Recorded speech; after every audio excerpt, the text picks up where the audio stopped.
Hello again, sweetie.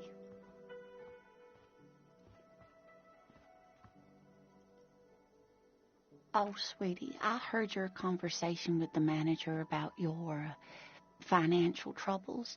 If she could, this woman would feed and clothe you and every other sad, lost person on this earth. Try to force a tear out of your duct. Really.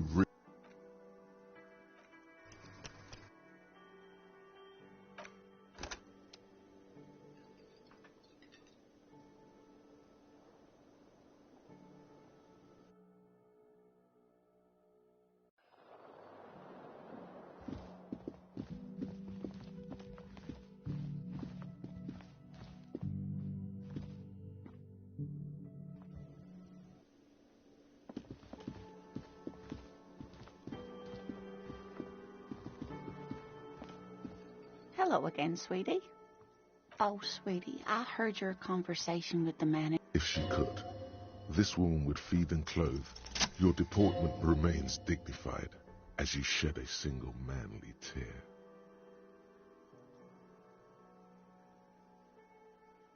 Sweetie, I only have a few cents on me, but I could give you this to pawn, just to tide you over. Wonderful. He has a pin.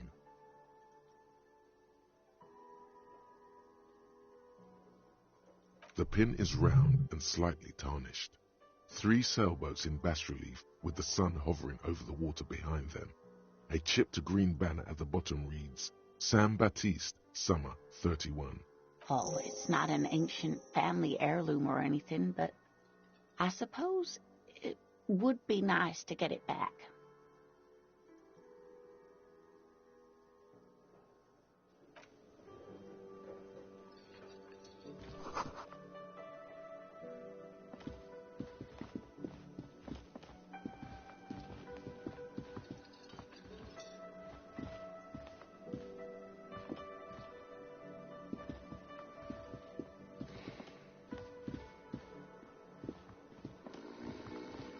The worker is in a deep sleep. Perhaps he's on his way to where you just came from, into the primordial darkness.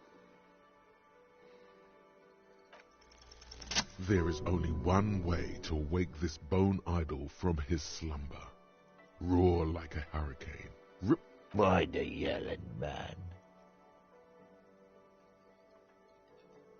Looks like a sow descendant. A lot of sow dock workers around.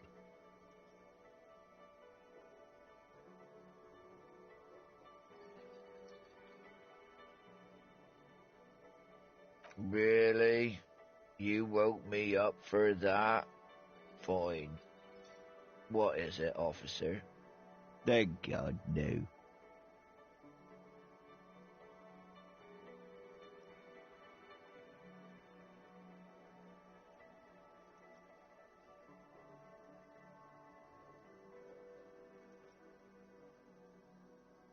The worker stares at you, his eyes dry from sleep, a web of wrinkles. I don't know what you're talking about, kind sir, but when I'm out, then I'm really out.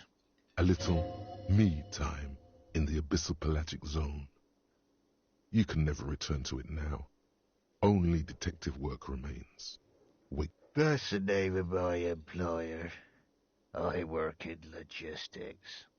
He doesn't sound too enthusiastic about this. How's it going?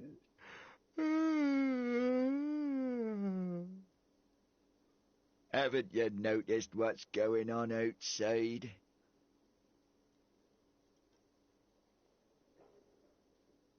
Good.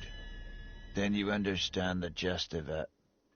We would all be better off without the employers and their employment.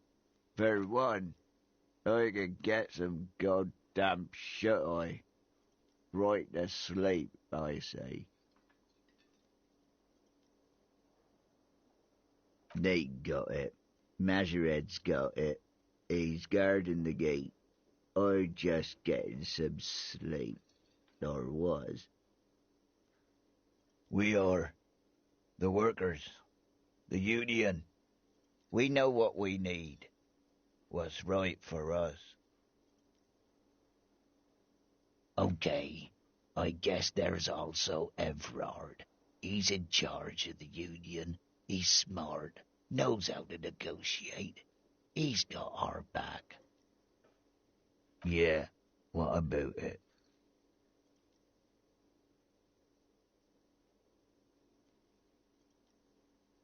You know, people die here every day. Someone's found in a ditch, another one falls in a manhole, a third one gets eaten by stray. If someone has decided to die on top of a tree, then how is it my concern? I can tell you this. Trouble's ahead. You heard what I said. Draw your own conclusions. The lieutenant gives you a little nod, then makes a note. So Union people think he was a killer, he thinks. Even sleepy hair. This doesn't help a lot, but it's something. Good work, detective. Indeed. Help yourself to some. Wait, no. Oh, it's empty. Sorry about that, pal. The dock worker doesn't answer. His head is already back. Rigorous self-critique. Here it is. Hard facts from the man you are. You once jerked off in the locker room and were caught. You held a young woman by the arm and kept her in your apartment for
the worn and beaten wooden planks of the bench.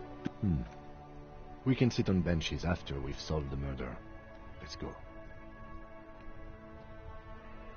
You can revisit the bench if you ever need to pass the time when Lieutenant Kitsuragi is gone. The worn and... You can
The sight of bullet holes stirs something in you, making you forget the lieutenant's surname.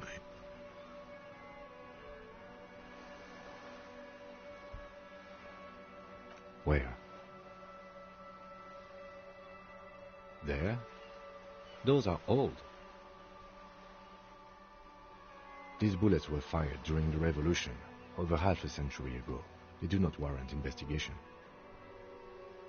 Not much. I don't have a fresh perspective on it.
Greetings on this fine night.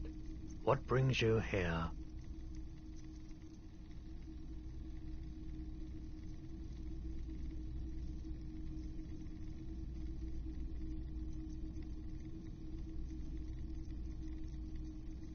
The pawn shop is always open.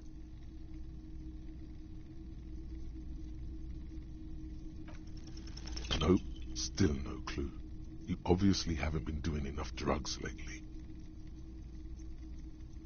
Sure, let me have a look.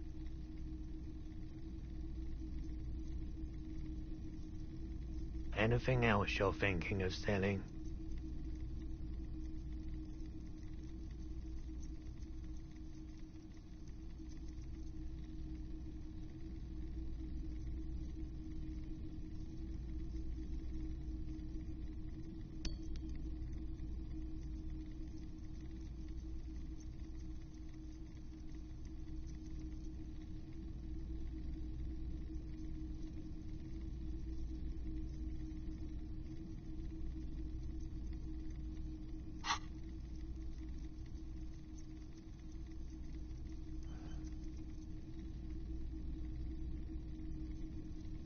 Another time, perhaps.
Inside, you see a set of steering levers, a radio microphone, a pull-out. I have something here we could sell.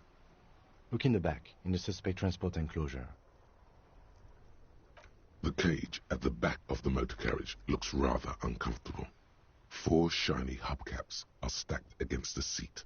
Their silver edges sparkle in the dark. I confiscated these 4 a little while back. We can take them to the pawn shop down by the Martinez Canal. There are spinner hubcaps, frivolous things you put on your wheels. When the wheels come to a stop, the caps keep on spinning. There's no real use for them, it's just for vanity.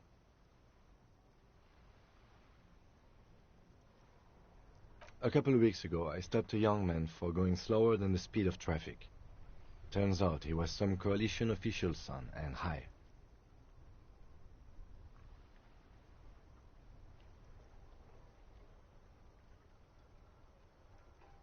That they are. I was going to take them into evidence, but they weren't necessary for conviction. He never asked for them back.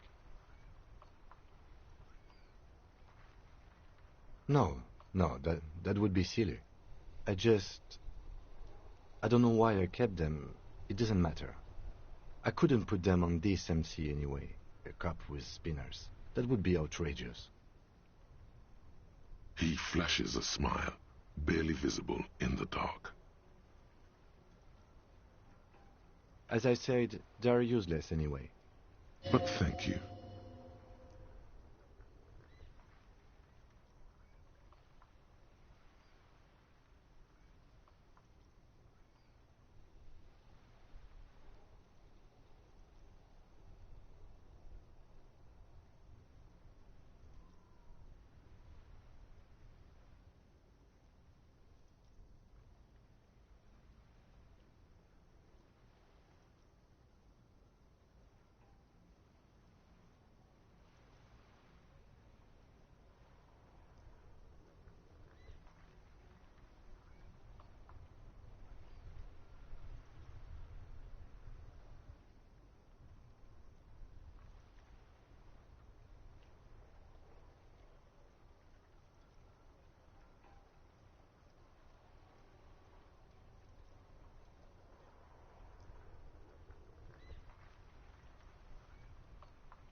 All right, let's not take them now.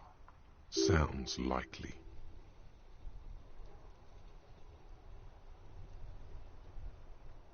All right, ready? I turn, you press start. He's downplaying his The dashboard lights up with orange glow. The rounds per minute gauge jumps, and the engine of the Caprice Endeavour. The lights unfold with a little click, casting electrical light onto the ground before the vehicle. There you go. I'll turn them off from the remote once you're done. We just need to stand in front of the machine now.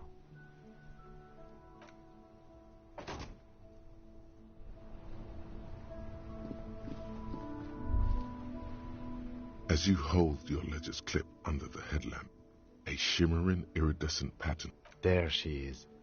Revachol West. Around the borders of the watermark are dozens, no, hundreds of micro-perforations. The rectangular watermark is overlaid with the logo of the RCM, and yet the major arteries of Revachol are all recognizable.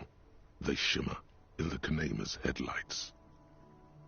You catch a faint glimmer from a broken beer bottle in the distance. Sounds. 2 men engaged in a drunken argument, followed by the closing of some distant window. Ah, Martinez at night. Let me see. Right here.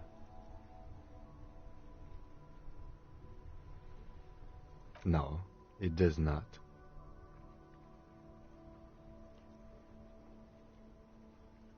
The rectangular watermark is overlaid with the logo of the RCM, and yet... Let me see. Right here. It has its problems. There are many of them, and they are divided into 3 separate rows. The first row has 18 dots. Not bad for what? You don't even know what it means yet. The next is the longest. It runs all the way around the border, and then some. You count 216 perforations. Considering that nice, large number, a wave of pride washes over you. The last row has 3 perforations. That's it. Those are perforations. They represent your record as an officer of the RCM. They are your statistics, as it were. I should have guessed you'd keep a record. Alpha male officers who are proud of their numbers often do. The first row represents your years of service. 18 years. Okay, not bad at all. What did you do before you volunteered?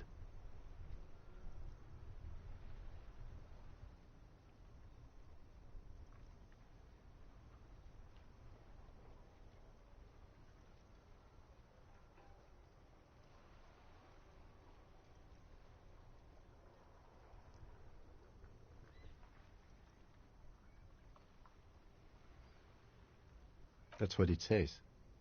I might have guessed even longer based on your age. What did you do all those blissful years of your youth? Yes, that does seem quite likely. Your youth coincided with some heady days for Revachol. But let's move on, shall we?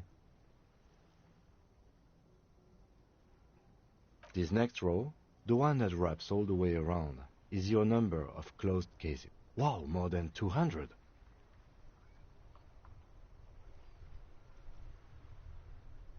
It's quite a lot, even for someone who's been on the force for nearly 2 decades. Usually, clearing more than 10 cases a year puts you in the 90th percentile of all RCM officers.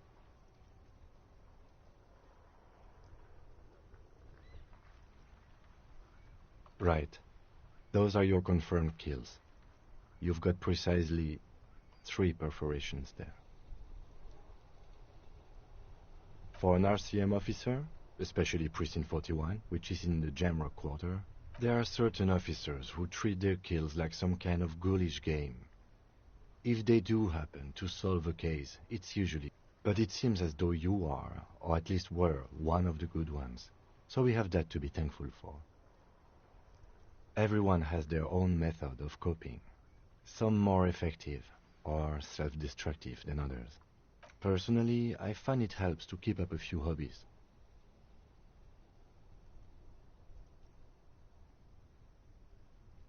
Why not gardening? You've already got the yellow gloves. It's meant in earnest. Please don't mistake it for a jab.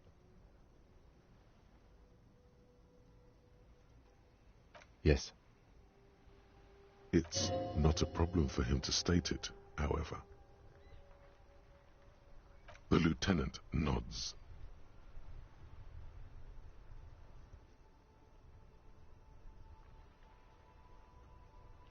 Those are alpha male officers who are proud. The first row represents your years of service. That's what it says. I might have guessed even longer based on your age. Yes, this next row... Wow, more than 200. It's quite a lot, even for someone who's been on the force for nearly 2 decades. Call it what you want. You were a valuable member of your precinct. Right. Those are your confirmed kills. You've got precisely 3 perforations there.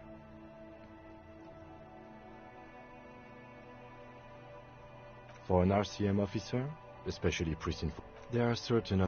But it seems as though you are, or at least were... The lieutenant nods. Right. I'll go turn off the lights.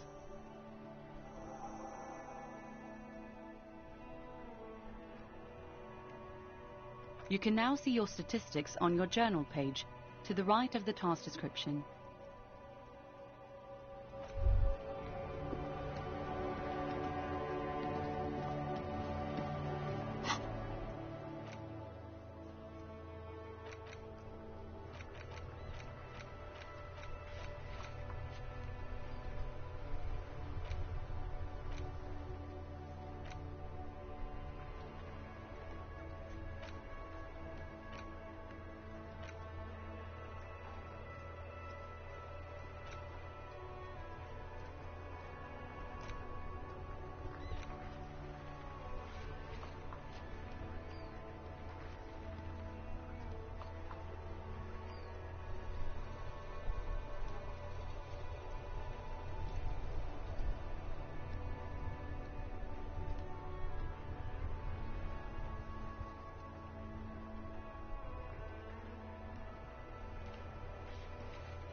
Can I help you?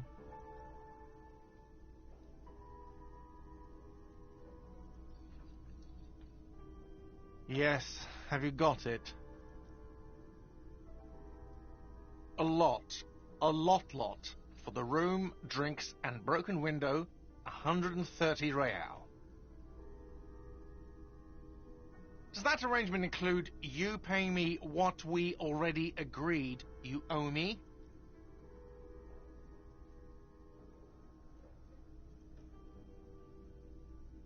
Game? Everything is just a game to you, isn't it?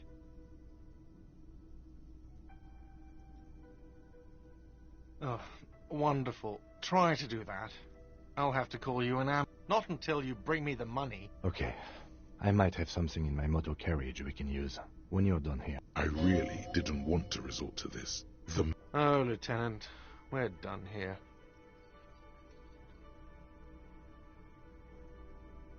Yes, have you got it?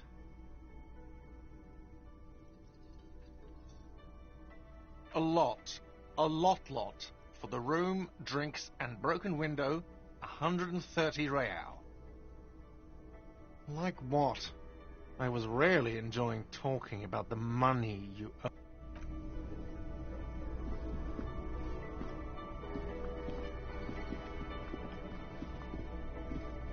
You see a heavy steel door with the door does not. The cobalt blue surface feels it leads to a side building adjacent to this one.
Lorry stuck in the traffic jam.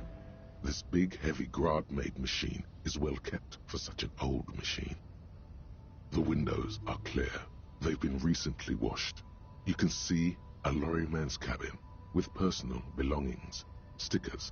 The driver has adorned his space with a substantial collection of peculiar paraphernalia. Proclamations about honor, strength, and purity are glued to various panels. The back end of the cabin has a small perch to sleep, large ashtrays. There are several suns and wheels sewn into the curtains. A book with ragged edges catches your notice. The front cover features a large, muscular man. The title reads, Man from Eamdal in the Lost City of... Racist nationalist paraphernalia.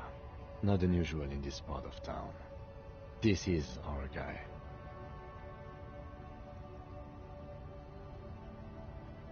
Likely, yes. This guy's proud of who he is. Drapes it all over his machine.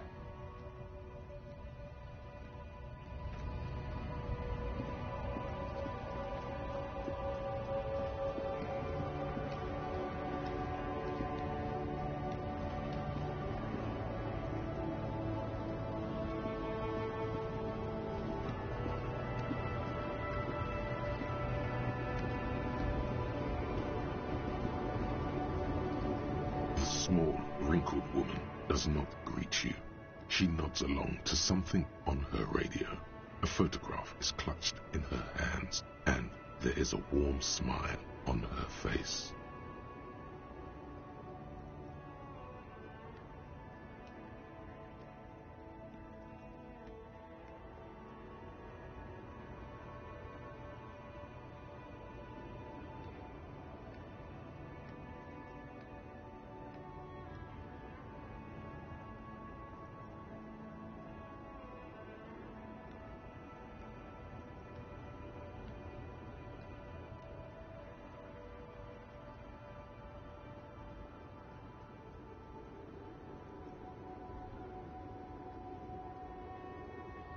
The photo, an ambrotype from the turn of the century, as golden as her smile.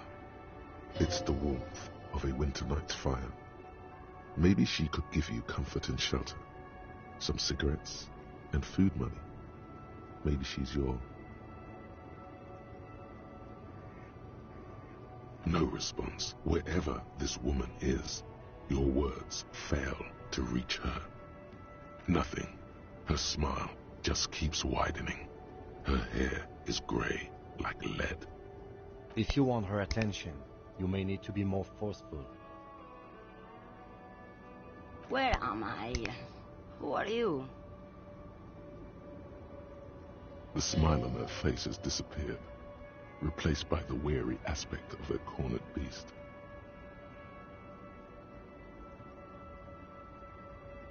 Never mind. I remember now. I'm still stuck in that traffic jam in the 50s.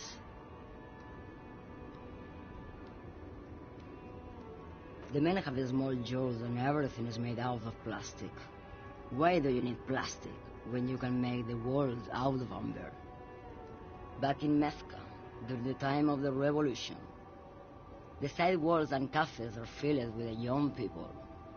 I was on my way to see a new Boyadero picture starring Gabriel Buendero. Until you came along, that is. This is Gabriel Buendero. A strikingly handsome man looks straight at you, his head crowned with a wide brim hat. His hair is dark as an oil slick, and his jaw the most perfectly chiseled thing you've ever seen. He was the biggest star of his day. Girls used to faint in the aisles of cinema whenever he came on the screen, and schoolboys used to memorize all of his lines. In all likelihood, it's a world that's only ever existed in her mind. Someone was.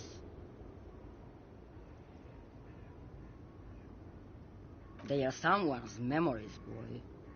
What difference does it make if it's me or not? They're beautiful. That is all that matters.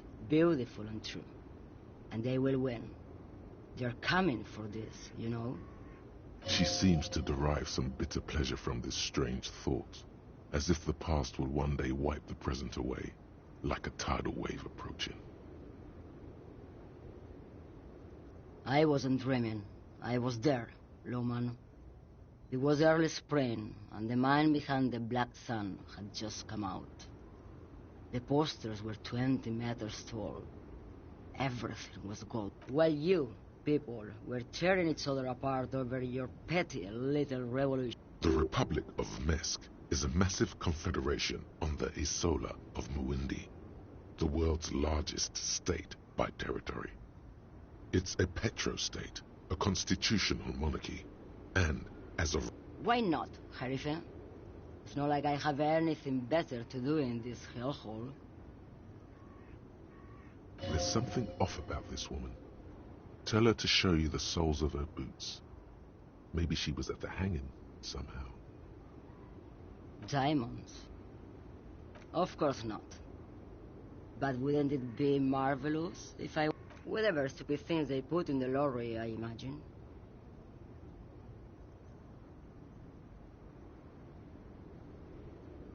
I quit concerning myself with that a long time ago. Besides, I don't drive the lorry for the cargo, if you know what I mean. She says that as if something narcotic is the real reason.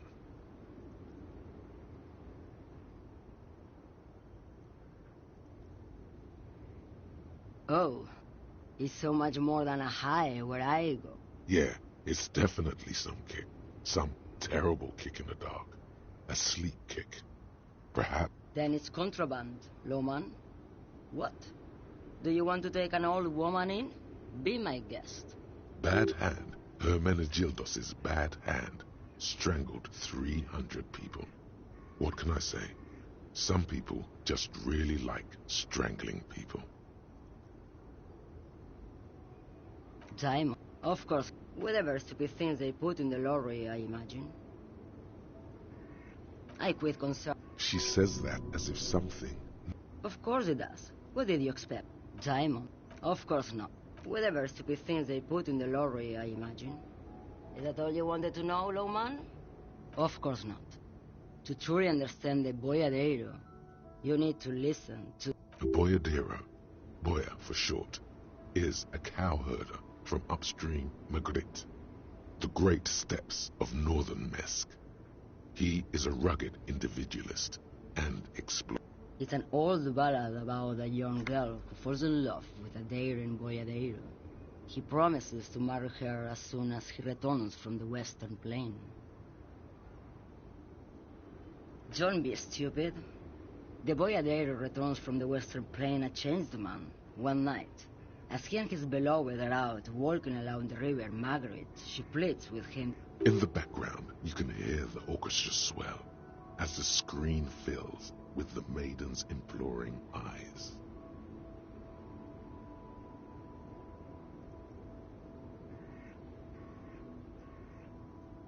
No. The boyadero strangles his beloved and throws her body in the Margaret. Then he rides off, because the Western Plain is calling to him. The most beautiful. A true boyadero needs a whole horizon to himself. He can be tied down by man or woman. His beloved was selfish. Of course not. The boyadero, Boya for short. It's an old ballad about a young... Of course not. The boyadero returns from the Western Plain a changed man. One night, as he and his beloved are out... In the background, you can hear the orchestra swell as the screen fills. So the boyadero strangles his beloved and throws her body in the Margaret. Then he rides off. You have to understand. A true boyadero needs a whole horizon to himself. He can't be tied down by man or woman. His beloved was selfish. She's just a distracted old woman. We should maybe let her get back to us. So he doesn't think she's... You hear that, Lowman? I don't think your partner likes you spending too much time with me. Nothing. I just don't think she's connected to anything. He doesn't want your frail mind caught up in something here. Something unconnected to the case. But connected to this woman tuning out like that. Oh, don't worry about me. I'm one of the best camioners around. I drive routes no one else will. Lomonosov's Land, Udashnaya Zemlya, the Western Plain, the Transcatolia Magistral, U4-1A, Adestradas du Mirador, all the good ones, the deep trenches, where the bluebirds fly.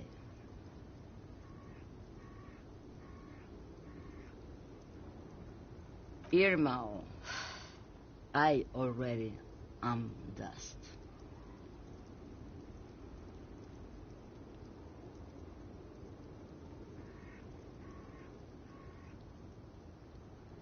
Now what do you want with an old woman's boots, Sheriff? I'm starting to think you should let me get back to Gabriel Buenguerro. You are no Gabriel. She's wearing sturdy worker's boots made of black leather, buckled. Just before Gabriel, it was the coronation of Franco Negro. Now, there was a real man.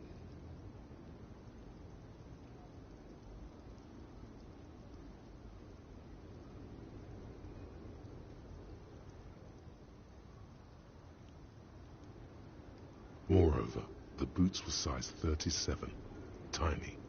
There are too many discrepancies in all this. Another discrepancy, although not boot-related, is the coronation of His Innocence Franco Negro, which happened 500 years ago.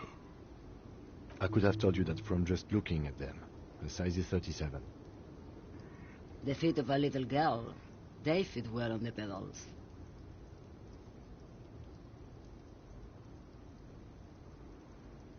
What do I need drugs for, Lowman? What I see, what I feel, the great adversary, not... Yes, there is a protagonista, and an adversario. I am on the side of the adversary. There's no coming back from that hole. Those epithets are familiar somehow. The great adversary, the great unrest.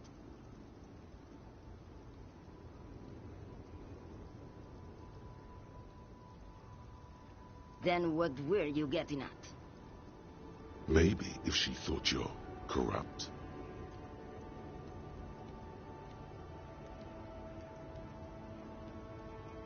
You're mine, Lowman. What of it?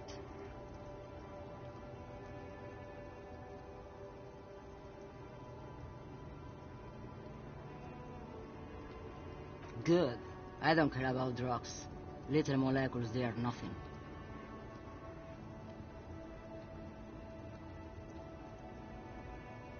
What do I need drugs for, Lowman?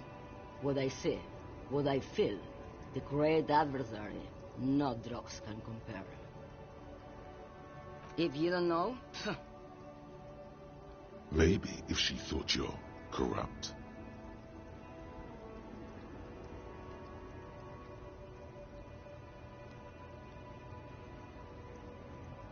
why would I want to do that?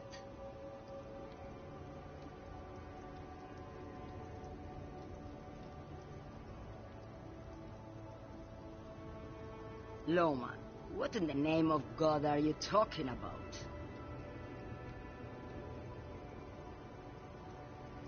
Maybe. Probably not. Makes no difference to me either way.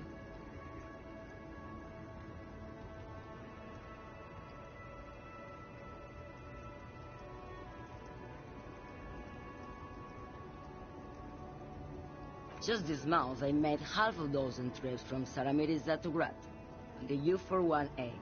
What do you think they take from Saramiris to Grad, Lowman? No, Lowman, diamonds.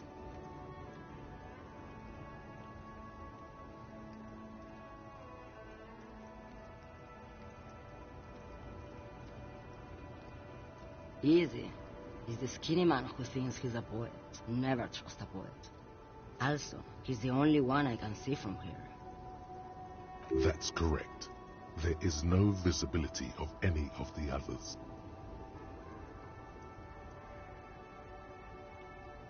Where do you want me to go? This isn't so bad. I can listen to music, or I can just relax and let my mind carry. I think we're done here, no?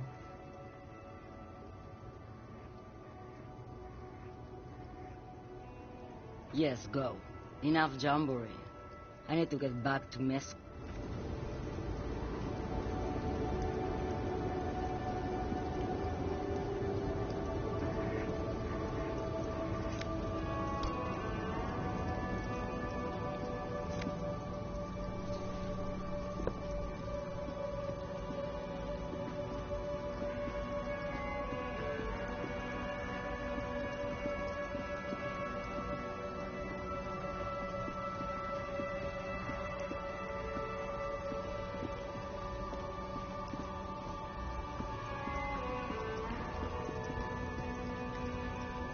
An old monument stands in the middle of the traffic island, pointing toward the sea. It looks as if it's been reassembled piece by piece. A silver plaque on the statue's pedestal reads, "I am Philip III, the Squanderer, the greatest of the Philippian kings of Revachol, son of Philip II, the opulent, father." Not a good track record of mental health in that family.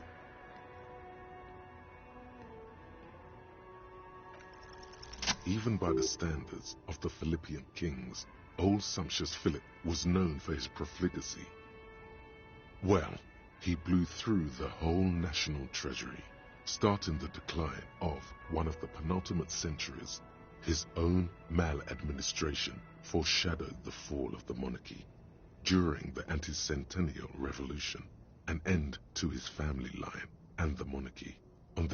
Stories have it that he had his bedroom converted into a treasure chamber, where he stored unfathomable wealth. Krugerrands, bars of gold, ornate weaponry, armor, and various chalices. He called it the Sol Auron.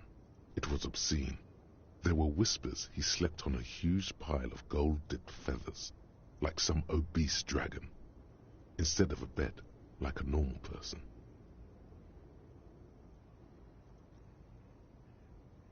But wait, you haven't even heard about his fabled cocaine addiction.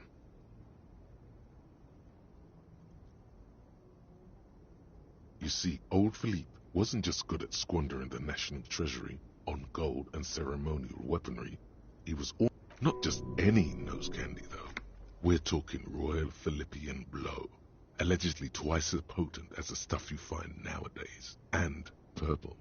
Philippian cocaine was purple.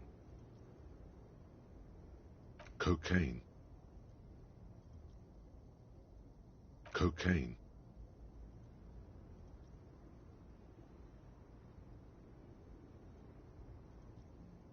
That's what the revolutionaries said 150 years later, right before they emptied out the royal mausoleum and dumped His Majesty's mortal remains in the Insulindian Bay. Beneath the cold waters of the Insulindian Bay, thrown there by the revolutionaries after they cleaned out the royal mausoleum. The original was blown apart by communards, then further damaged during the landing of the coalition's airships during the turn-of-the-century revolution, when Martinaise was leveled. Most historians think the coalition's hasty landing may have ultimately saved the statue. If the communards had more time, they would have reduced it up to even finer pieces. Some years ago, a group of liberal, artistically inclined individuals, designers mostly, thought it would be ironic to restore the statue of the most wasteful ruler of Revachol in the poorest part of the city. The statue is supposed to capture the moment it was blown apart, like an instant frozen in time, a rare butterfly trapped in amber, floating on a sea of shit. People in Martinaise tend to agree, as do many prominent art critics and thought leaders with more nuanced social. Those critics might have it wrong, though. There's more to it than just ironism, but you can't say what precisely. Perhaps this art mystery will be solved at a later time. Philip III, the squanderer, however, with his bronze face up in the air, doesn't seem concerned, not that he ever did in life either.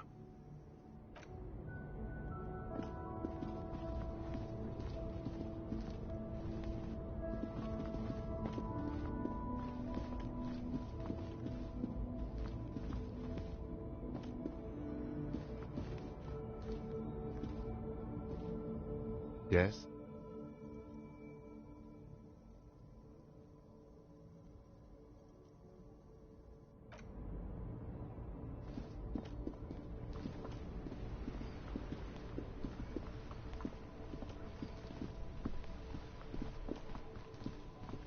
Hello again, officer. How are things?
Inside, you see a set of steering levers, a radio. I have something here we could sell.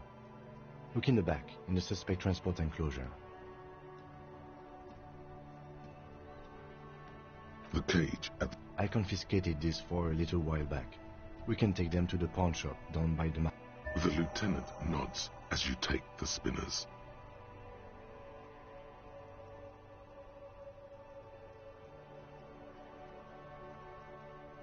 As you tap on the gauge, the indicator pin jerks as if... Now, that's enough fun with the foldable headlights. I know they are mesmerizing. They are also fragile. I'm not going to turn it on for you again.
Greetings on this fine night. What brings you here?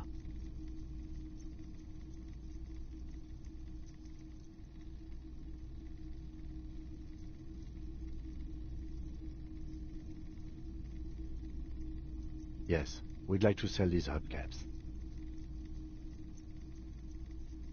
Roy takes the hubcaps from the lieutenant and inspects them. The spinners appear. Yes, these are very, very good. Did you defraud some foreign prince for them? Jump a mesk banger? No matter. I'll give you 200 real. No one was defrauded or jumped, I assure you. Of course, I meant no offense. 200 real. Thank you. Here's the 130 real you need for your bill. Do not waste it. The rest is for him. To compensate for the pain of being separated, the windfall is a small consolation. Anything else you're thinking of selling?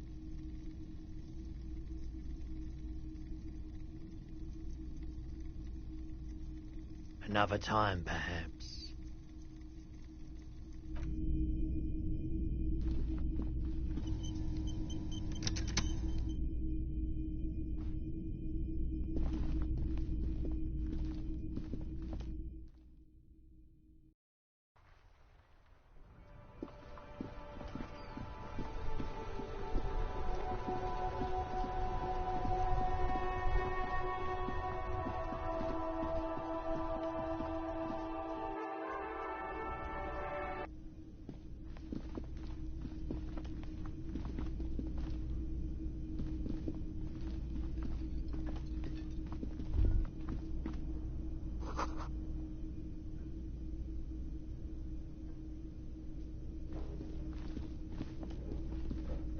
Can I help you?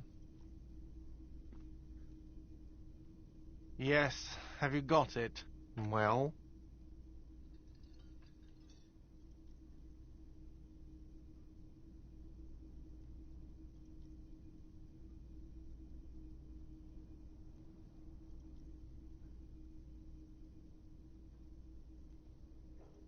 Great.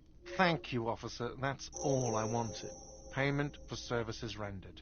If you continue to stay here, I just ask that you please pay your nightly bill in advance starting tomorrow. The electronic lock to your room has been disabled till 9 p.m. tomorrow. Please pay for each night in advance starting tomorrow. 20 real per night. I'll take a room here too. Of course. Always happy to have officers from the RCM as guests. Anything else I can do for you?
This is the door to the room you redecorated. Just a moment. We should talk about our progress on the investigation. Let's go out to the balcony.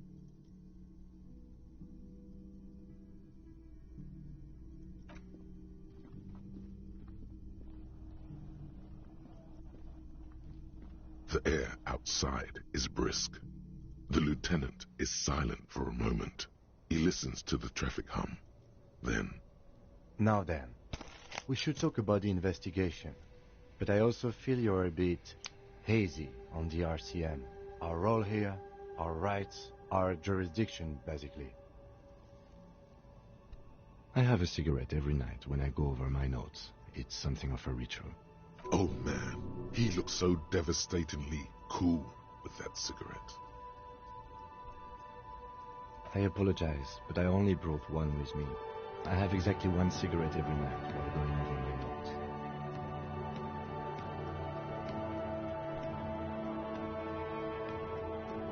Yes, it's been a long and eventful day. Well, we didn't even look at the body, but we performed a thorough search of the premises of the crime scene. Though you really dropped the ball on inspecting the body, he doesn't want you to feel too discouraged. Probably out of fear that you will just give up and keep drinking.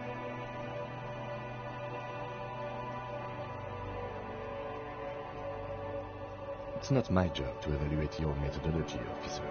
I'm just going. We weren't able to find the union leader, Evrard Claire, much less interview him. So we tried to interview the Wild Pines rep, but she asked us to do something for her first. Fine, so be it. I have a feeling Joyce knows how dangerous the situation really is. We have to get her to talk to us. If Kim is emphasizing something this much, Above all, though, today was exhausting.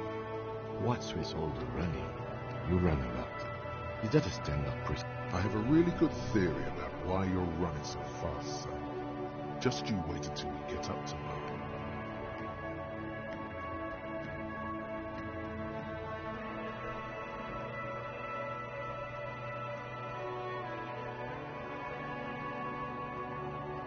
It's impressive, especially for a man your age, and in those hills.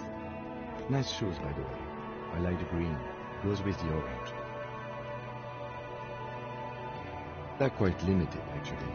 The power officers of the Rebachol Citizens Militia exercise most frequently is imposing fines of up to 1,000 real for offenses, in accordance with an interdepartmental schedule.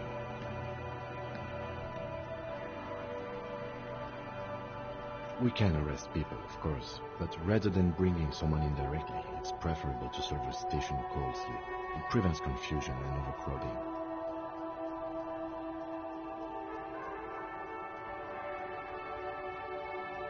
As you may have gathered from the fact that we are expected to carry a record of our kills, like the one in the watermarks, we are permitted to use whatever force is necessary, and strongly admonished not to abuse that power.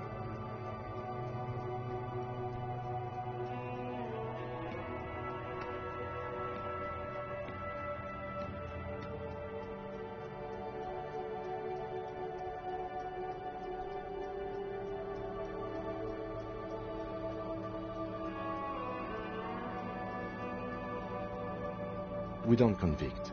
We arrest and send them to coalition government courts in Courron and La Delta. The prosecution works off our testimonies and records, which is why it's paramount to keep them. You have to supply compelling evidence for why it was necessary to use lethal force.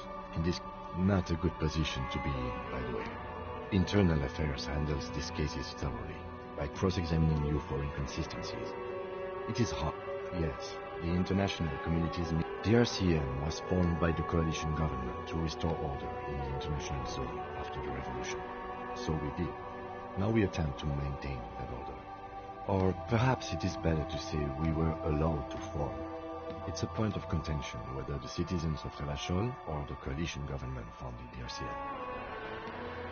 It's probably more honest, yes. Either way, the Moralinton leases us the right to keep the peace in... Or if they think you do.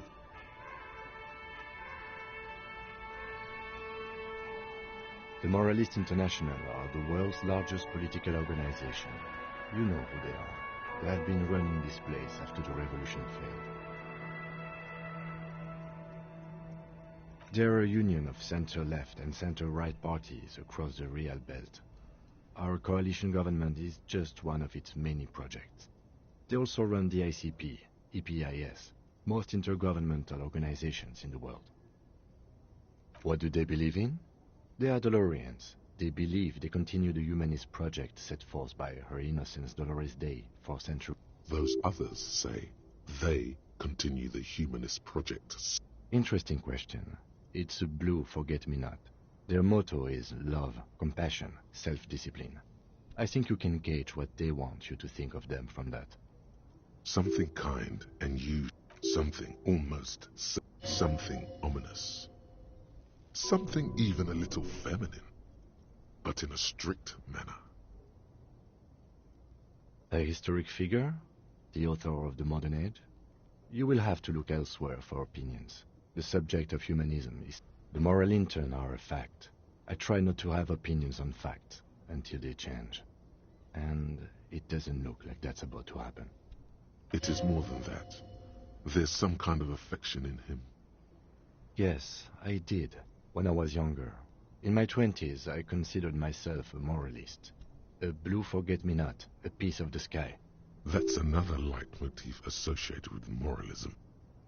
But the years have changed that. I don't know what I believe in now. No, I believe in the RCM. Do you?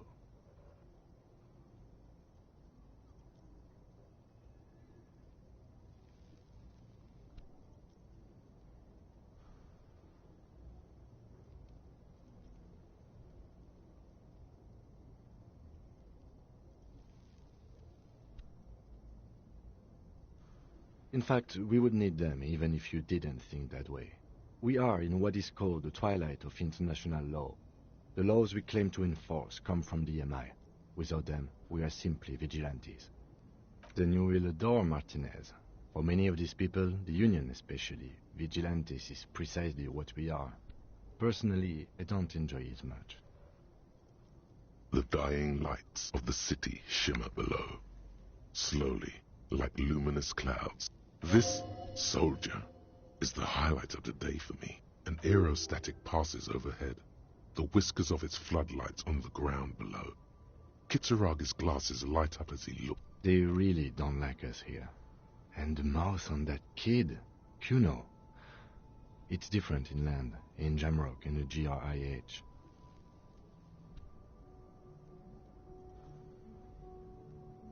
It's our fault for leaving this place to the dogs, to the Union, to the company, not daring to come here more often. This place is... We run this city. West of the river is RCM land. It's incredibly hard. Human beings are...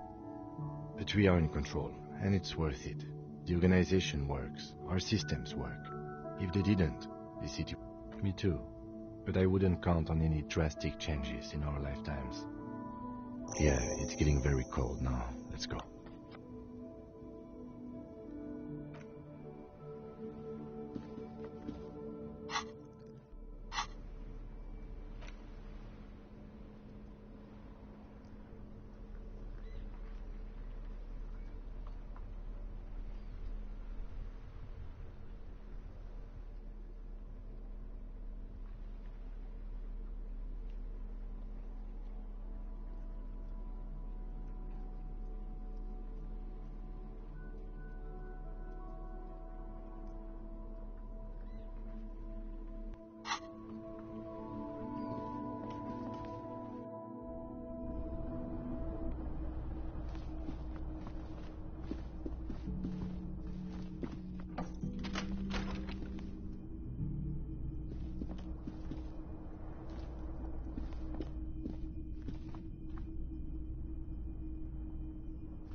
This fan has 2 chains, or has it been consigned there as punishment?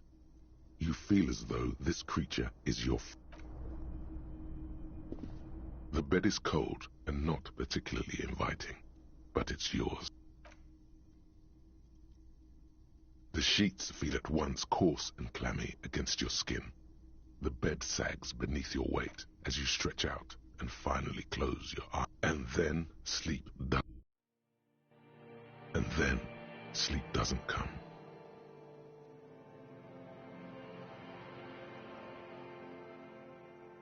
Obviously, you're in bed with your eyes closed. Maybe it's the bed's fault. Its synthetic filling has separated into hard lumps. The pillowcase smells oddly. It barely covers your toes, stretching over your soft belly. This is your body here, intimate and warm. Under your thrumming eyelids, you see a dizzying array of colors. You won't get off this carousel quite so easily. It's a little better. Colors, scenes, and half-formed phrases still litter your mind. Part of you is still trying to solve the case, isn't it? Something to do with, what was it that the lieutenant said? Union? And it's gone again.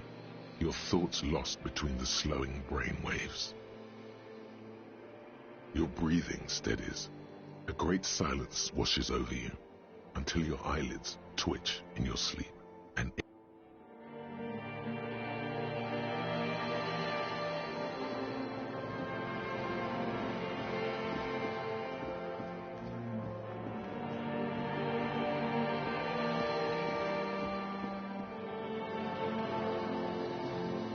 do you remember the scent of your childhood?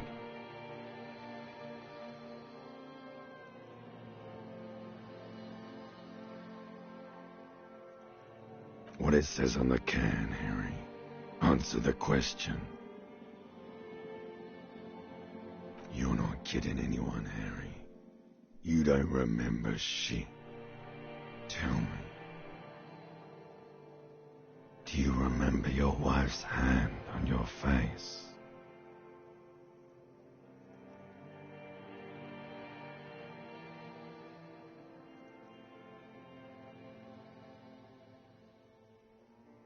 You know who I am. I'm the bad day.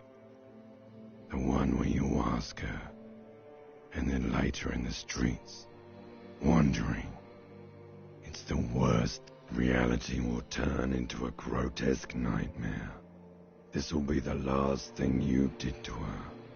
Tell me, do you remember the love of your life? Do you remember the warmth of her thighs, between her legs and in her mouth? That's right, funky baby. And you just stood there. One hand on the bottle and the other on your dick. Watching her go. Tell me, where are your friends? Human beings have friends, Harry boy. Where the hell are yours?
It's gone. 3 times gone and never coming back. You failed. You failed, Elysium. Everything. The Pale and the Isolas. On the surface. The outer magnet. You really dropped the ball, Harry. 4.6 billion people. And you failed. No, you haven't. You're just sleep-talking. And the act is wearing thin, too. The spots on the disco. You'll be back in those cold snakeskins in no time. Stinky boy. You're not coming back from shit. Thrashing around in that high conductivity state of yours. Bumping into things and acting like a clown. You're trying to what? I can't hear you. This is just a word dream now. Jumbled up garbage. So something is wrong.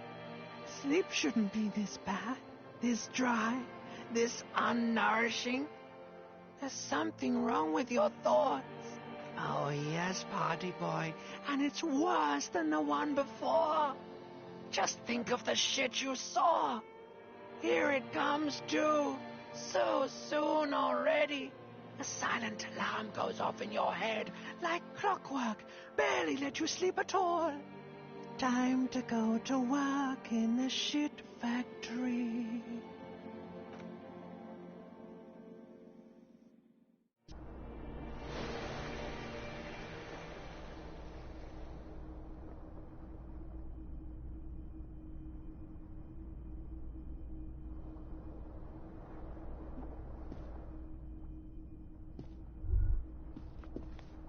Good going, buddy. Oh, just a dream. You have ones like that all the time. You feel even worse this morning than you did last night. You mean, why are you so tired? Too tired and down to even think? It is worrying, isn't it? You can't be a detective like this. Detectives need to be able to think. It's just that your heart has finally pumped all the speed out of your system, Buster. Time to get some more. Don't do that. Stay strong. The hangover will wear off. You don't need to keep doing this to yourself.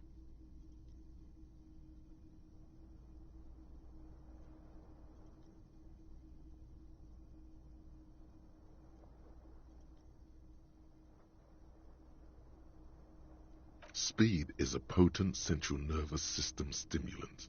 It kept you propped up all day yesterday. Despite your debility, you got up from this floor because of a holy vow you made 16 years ago. With me. To wake up, don't be silly. There was no vow. You were high on speed. That was the only reason you got up. You can't detect without it. It's that simple. Of course, Martinez is Speed Central. You and Speed will be happy again. You will make her come home. This time, it will be different.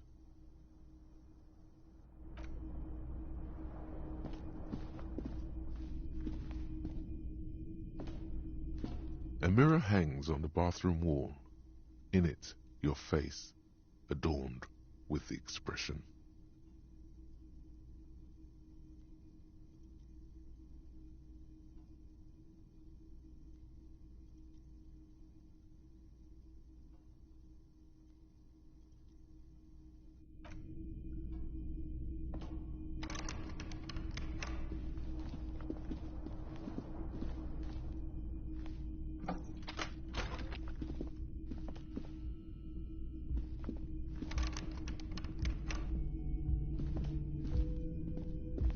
The door is closed.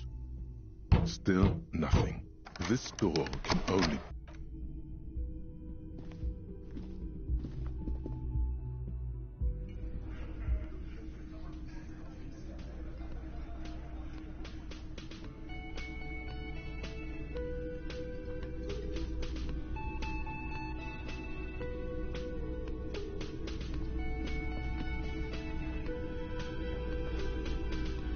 Morning. Looks like we can get to work at once. The Union muscle turned up. They look rowdy. We should talk to them.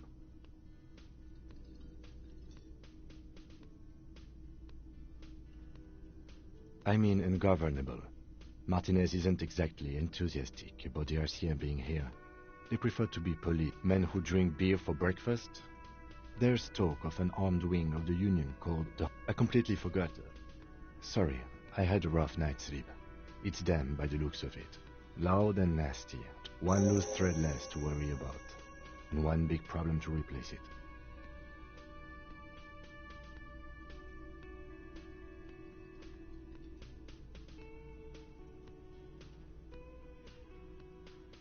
Everything points to the dock workers' union. The tracks in the mud, which may, of course, all be wrong. But we still need to talk to them, and it won't be easy. That would just escalate tensions. No captain would sign off on it. Solving... In fact, even the death of 2 detectives might... One more thing before we do. We don't have to talk to them immediately. We can walk right past them, continue with our business. Good. A power move. Purposeful, but aren't you curious to... They're in no hurry to leave. They think they own the place. Anyway.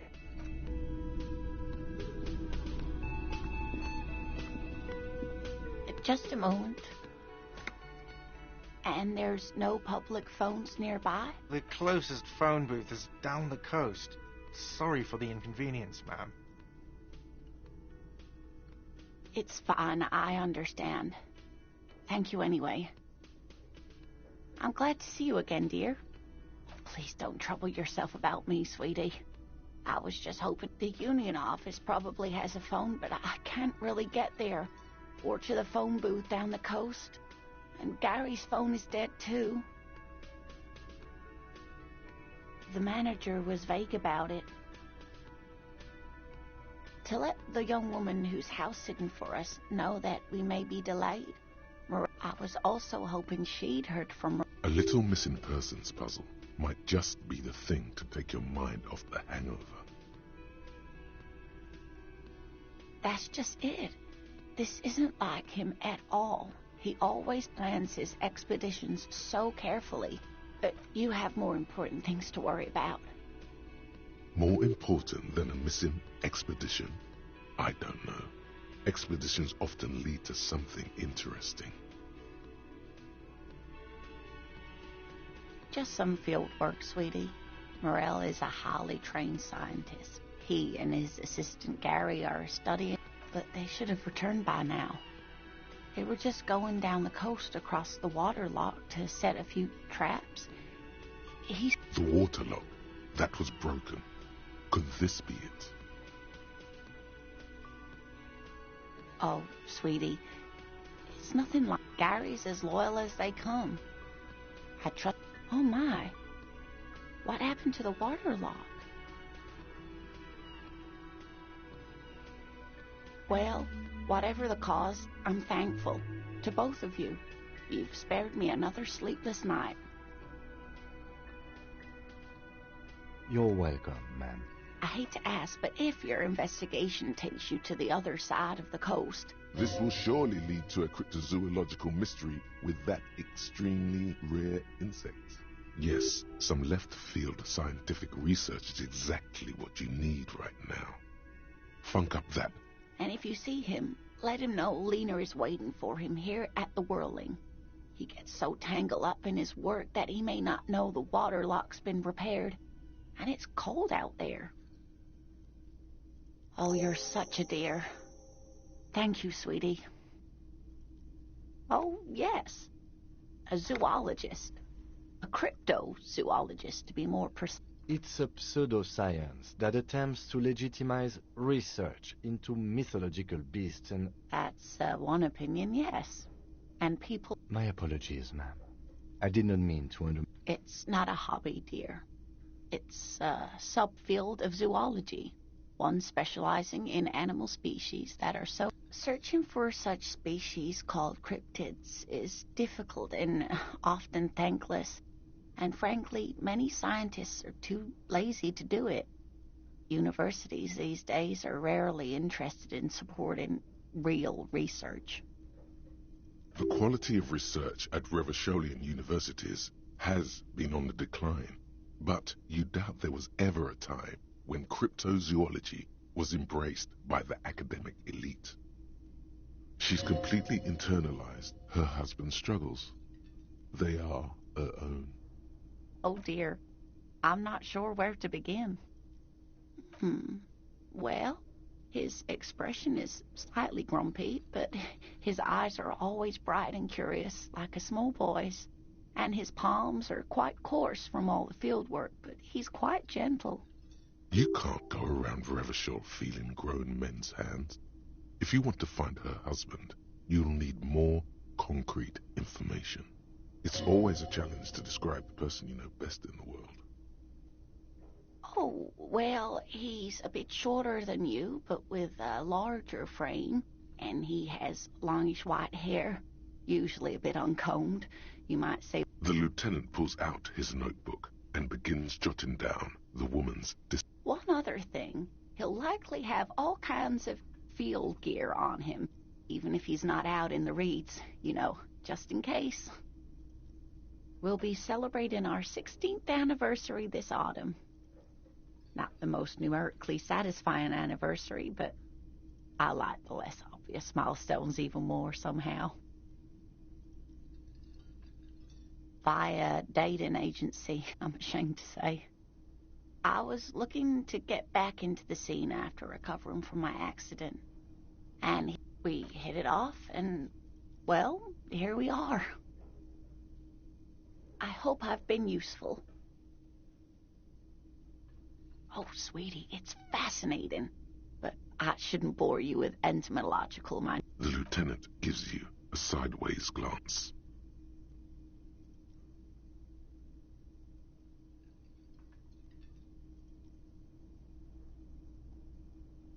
Well, it's a phasmid, technically, but... Ah yes, Phasmatodia, a diverse group of insects whose bodies resemble twigs, leaves. Oh yeah, here comes the interesting. Where other phasmids imitate sticks or leaves, this one's a living reed. It disguises itself among the reeds here on the Insulindian, hence its name, the Insulindian phasmid. Perhaps you'll end up co-discovering the phasmid with us, officers. I knew it. We're gonna be chasing made-up insects with cryptozoologists. It's not made up, officer. I can assure you. It's simply elusive, so much so that most establishment zoologists doubt it exists at all. Well, some teenagers making out in the reeds saw one. They didn't know what it was, of course, but there was a brief article in a local newspaper about their encounter with a ghost insect that looks like the reeds.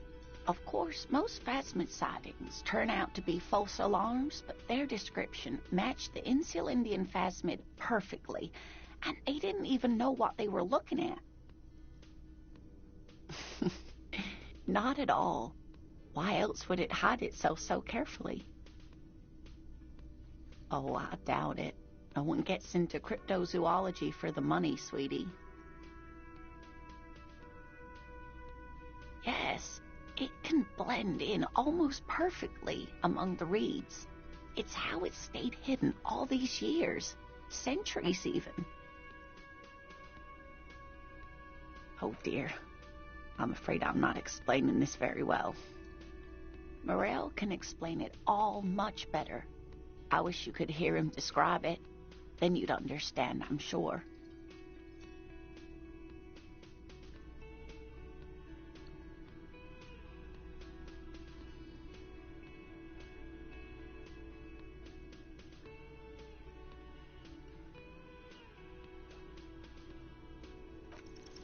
You're an enthusiastic idiot, but you're still an idiot. We don't have time for Cryptozoology 101. Let's get back to work, shall we?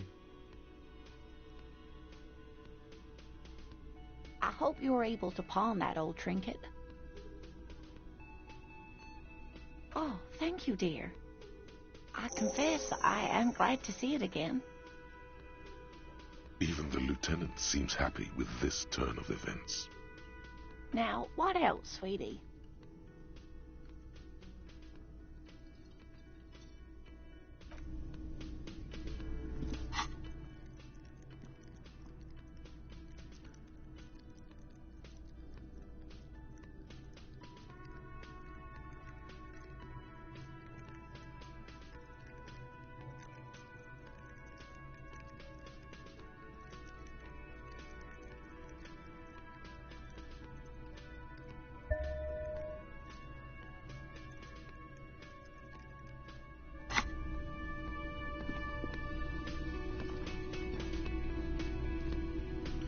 Oh, hello, dear. There you are again. There's really no point in manipulating anyone. She'd be only too pleased to tell you about her work. Go on and ask. Oh, I'd be delighted. Truth be told, I could really use the company too. One cryptid, not a couple. One. This won't turn into some kind of cryptid extravaganza.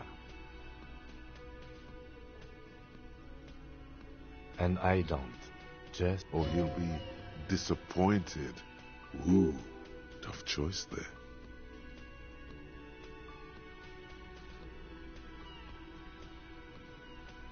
The Gnome of Jeroma.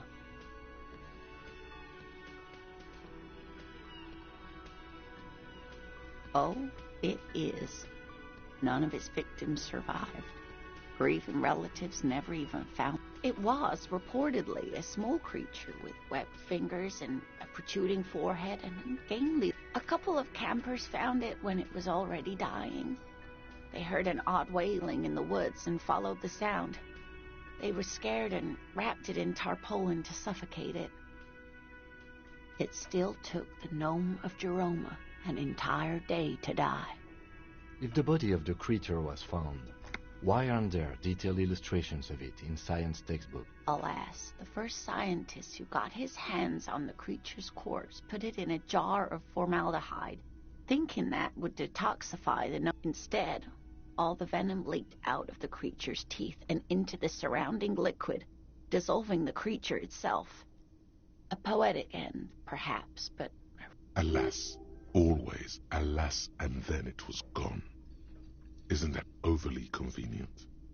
I understand your skepticism, but that's what happens with things that are rare and stand out.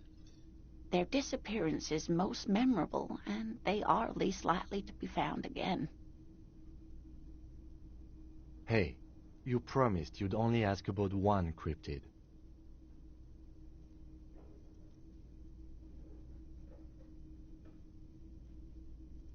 I'm glad you see it that way.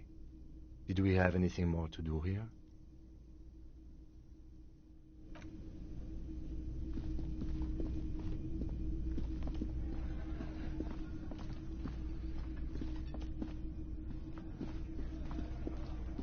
Let me handle this. Detective Disorientated, are you still wondering where you are? Her entire character has shifted. This young woman is cold as ice.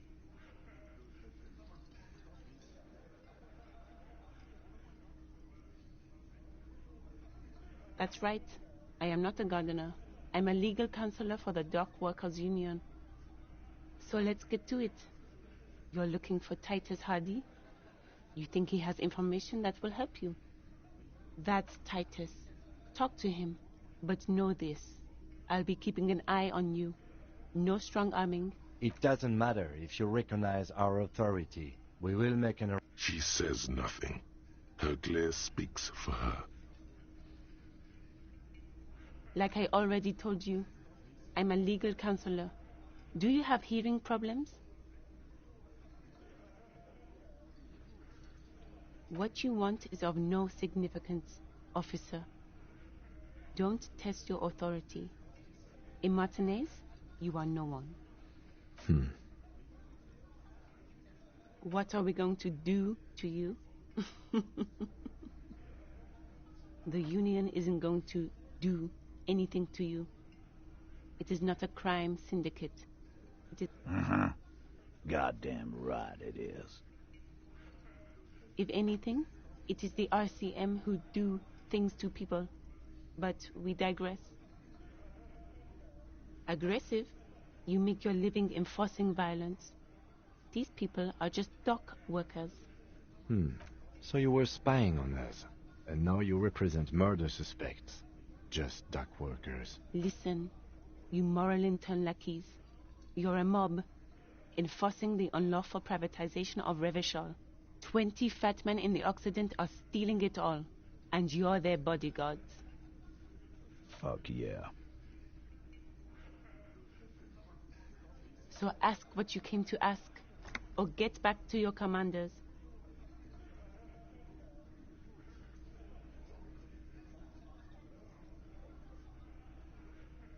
No one is emotional here. Do your job. Ask your questions, then leave. Aggressive? Listen. Fuck yeah. So ask what you came to ask, or get back to your commanders. I don't need privatization peons from a rent-a-cop. Just do your job, ask your questions, then get out of Martinez. Listen. Fuck yeah.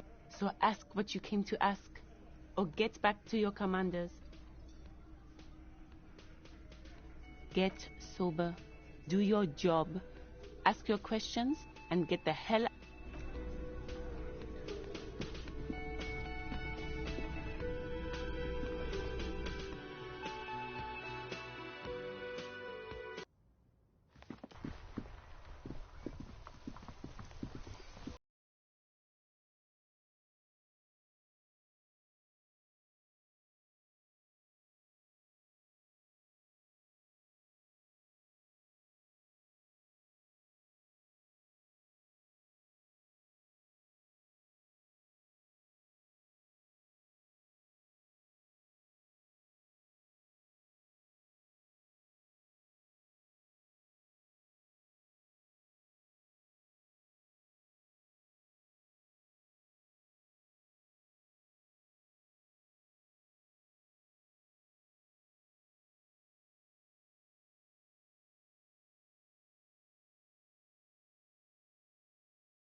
Is that?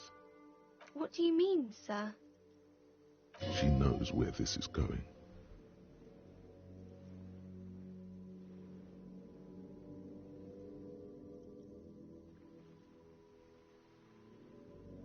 She looks around anxiously.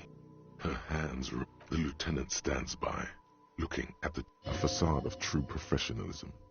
He is far more intrigued by the situation than his poise reveals. She brings out her reddened hands, her nails frayed, nearly chewed down to the flesh. And you knew this from me keeping my hands folded?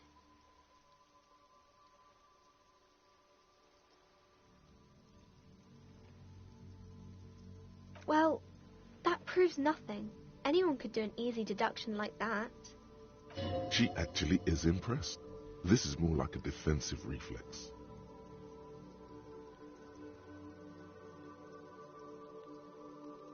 She nods, half provocative, half enthusiastic.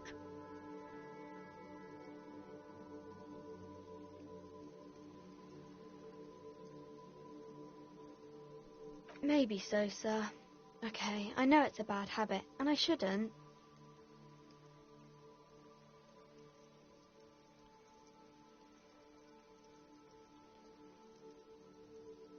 It was okay, sir. There's more that can be achieved here. Ask her to do the same.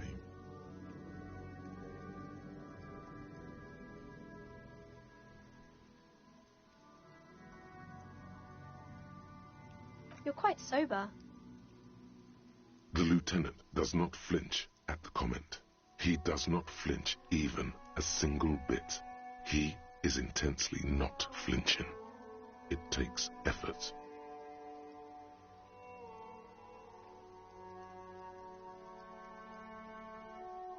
because you usually aren't.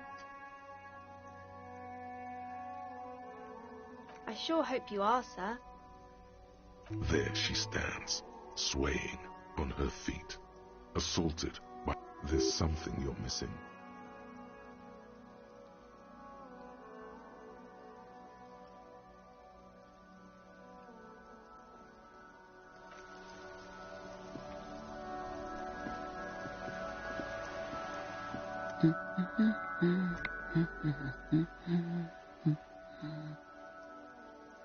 Yes? Hello? Me? No one. I'm just a working class woman. She doesn't really want to be disturbed that much. If she's such a working class woman, why isn't she working? Looking for something to read.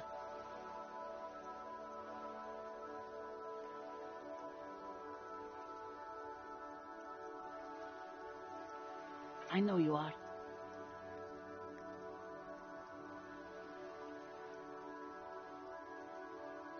What with?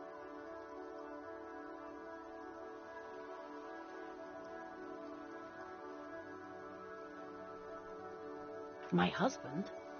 No, he's not. I don't know. At home now? Out drinking with his friend? Where is this going, officer? Yes, but... I don't really need to know where my husband... No.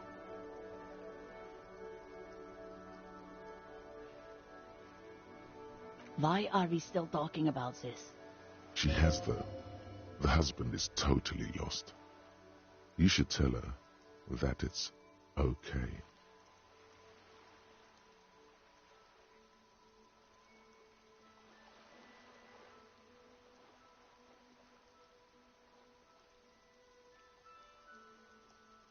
What? Who said anything about shame? Stop talking down. But he is. You can feel it. Or maybe it's something else then. No, absolutely not. Are you a policeman or a nanny?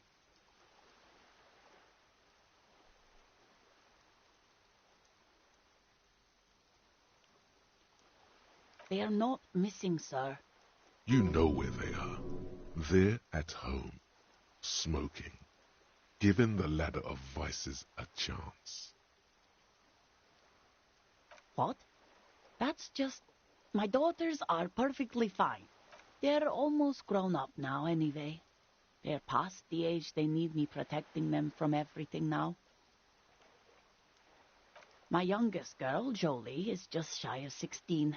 Jenny, she is turning 18 next month. Why do you need to know this? Haven't I repeatedly told you that they're not missing? That they're in Shamrock? Did someone say party? You could use a party. Hunt it down. There is no investigation here. I can tell you that. Okay, it must be asked then. What are you doing here? Why are you pursuing this? Is it a hunch? I don't mean to disrespect, sir, but you are being a bit... For what it's worth, I agree. But cockatoos can't be stopped when they get like this. It's better to indulge him at this point. I don't even have a cockatoo. It's a trap. Never ever say what. Great.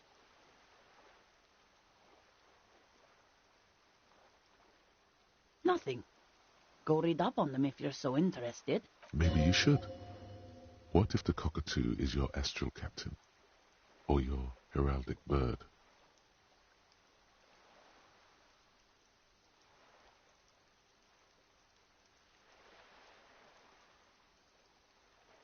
Wonderful. The story is open. Her hands move over the book covers. The tips of her fingers. The woman before you.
alive and well. Don't keep me waiting now. What's in there? In that dark sarcophagus? Yes, yes? How was... Tell her how ghastly it was. You know it's what she wants to hear. I knew it. Oh, such horrors that have been thrust upon us. But what else did you find? Did anything survive? No, of course not. Have you located the entity?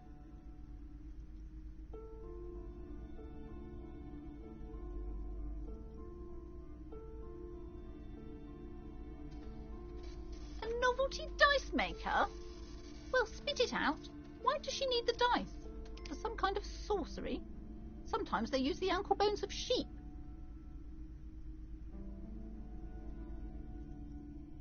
I don't understand. If it's not her, then where is the source of the... Before you say anything, ask yourself. The narrative she's built herself. Just don't say you don't have any answer yet. To hell with it. Perchance you ought to just lie, sire.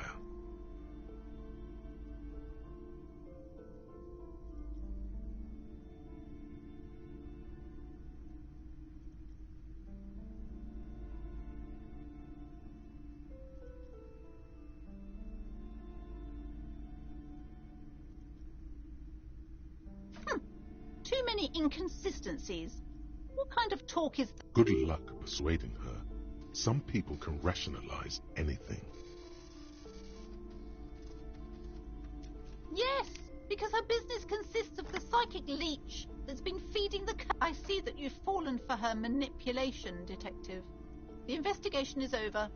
I just hope that you haven't made anything worse. Thank you for nothing. Please, do buy some books, or be on your way.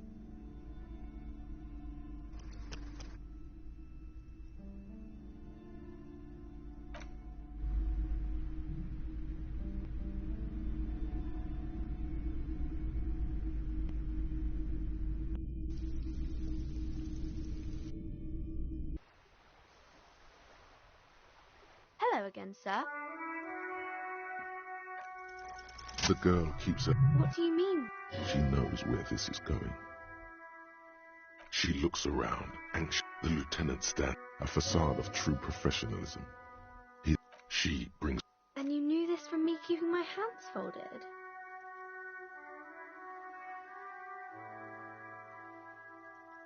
Well... She actually is impressed. This is more like a defensive reflex. She nods, half provocative. Maybe so, sir. Okay, I know it's a bad habit. It was okay.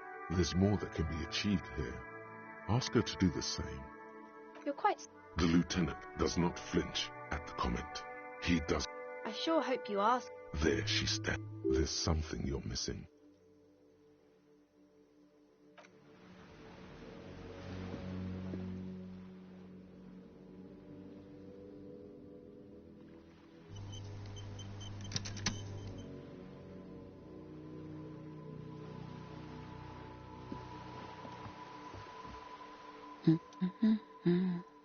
Hello?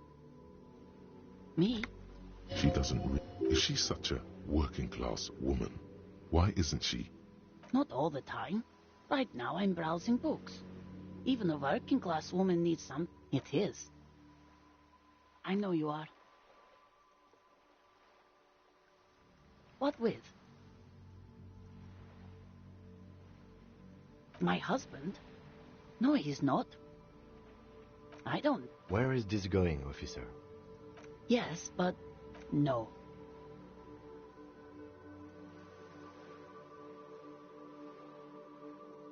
Why? She has, though.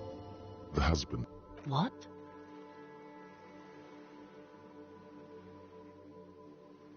Who said that? But he is. You can feel it. Or maybe it's something else, then. I don't mean to... For what it's worth, I agree. But cockatoos can't be stopped when they get... I don't even have a... It's a trap. Never ever say what. Great.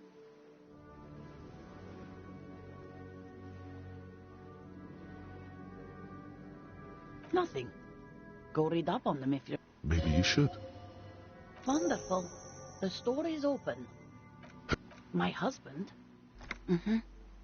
You're welcome.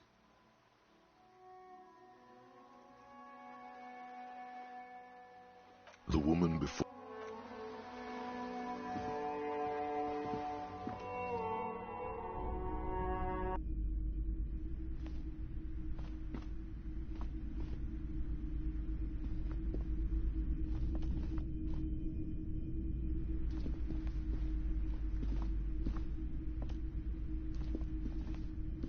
You're alive and well. Yes, yes.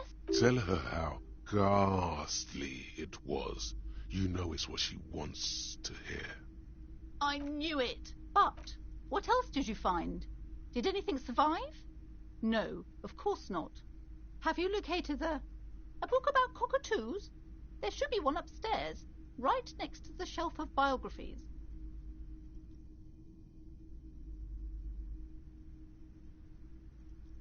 A novelty dice maker?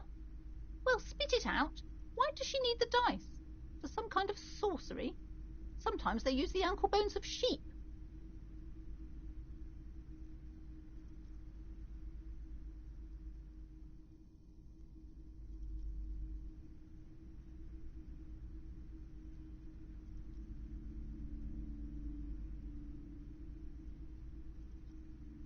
I don't understand. If you're not sure it's her, then... Before you say anything, ask yourself the narrative she's built herself. Just don't say you don't have any answer yet. To hell with it. Perchance you ought to just lie, sire.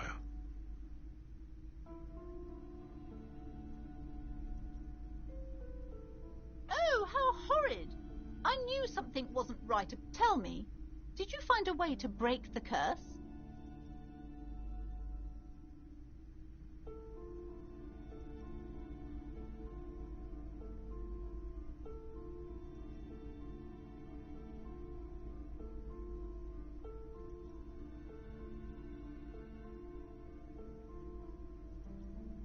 Of course.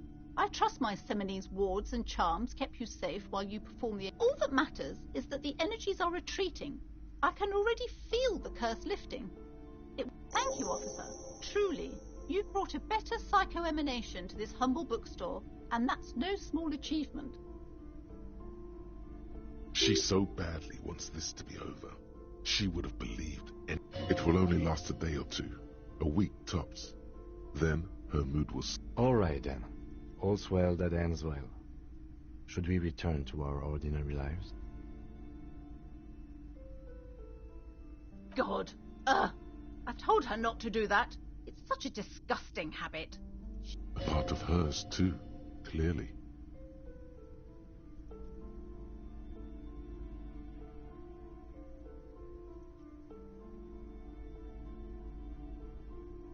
The woman before you scans the store, her shoulders rigid. God. A part of... She can, if she has enough willpower. This is what... Come on, ma'am. It's obvious she can't do anything about it. You are placing an unnecessary burden on a young child.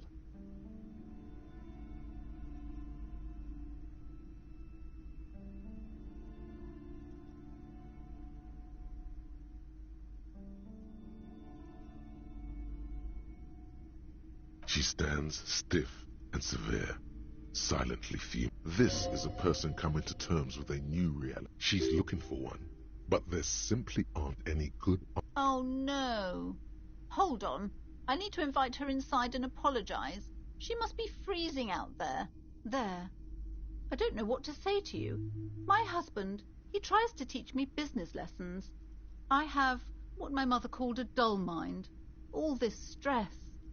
It sounds like both the husband and the mother treat her the way she treats Annette.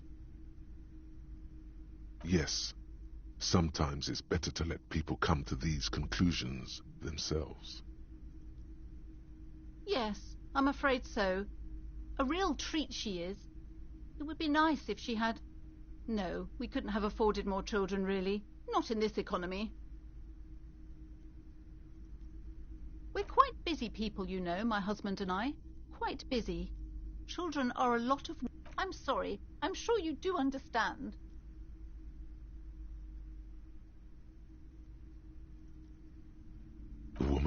looks aloof, her features much softer. Occasionally she glances at her daughter's silhouette.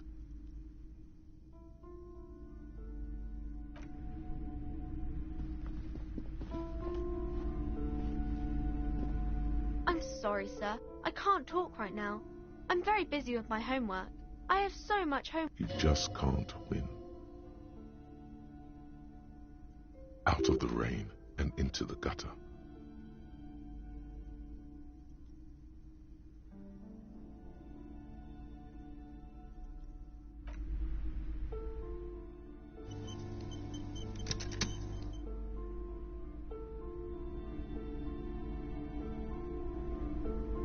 Hi, Ace Detective. Are you here for more books? Because you know each other. She's been talking to you so openly because you've talked before.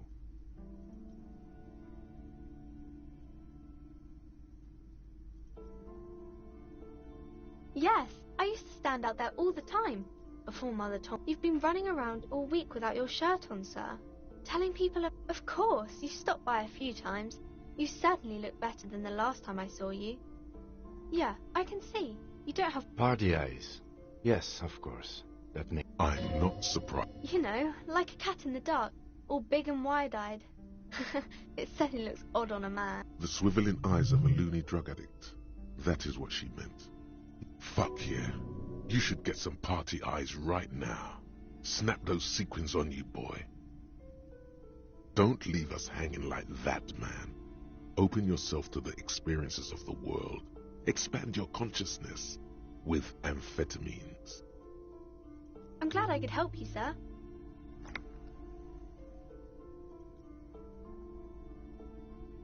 Math. It's really difficult. Like, really. They say you need it to get rich. Oh, I found something while you were away. I thought this would fit you. Like, thanks for helping out. Not me. The city, I mean. Like a detective does. Yes, just like the one Dick Mullen wears all the time. You'll look way more serious with that. Right, I have to get back to my homework now.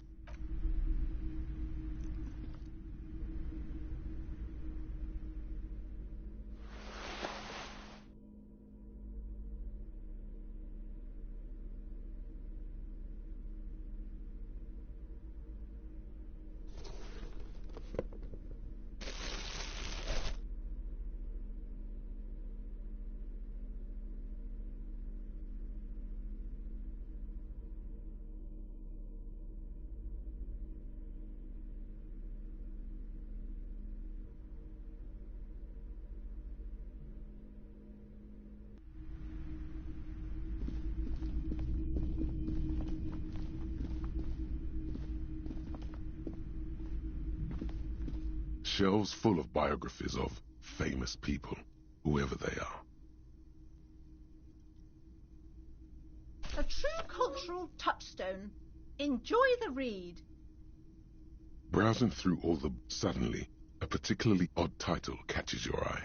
It reads, High Speed Love, the tragic true love story of Jacob Irv and Alfie Delatraz, by one Cecilia Averbrook.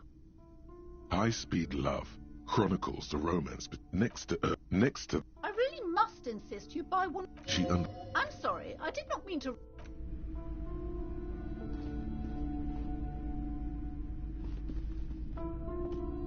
A sulfur-crested cockatoo sits on the cover, its beak slightly open. It looks as if the bird is calling out the book title, From A to Zurich. It's a must-have if you own a cockatoo. I've heard they're quite capricious. Oh, a nature enthusiast. Good choice.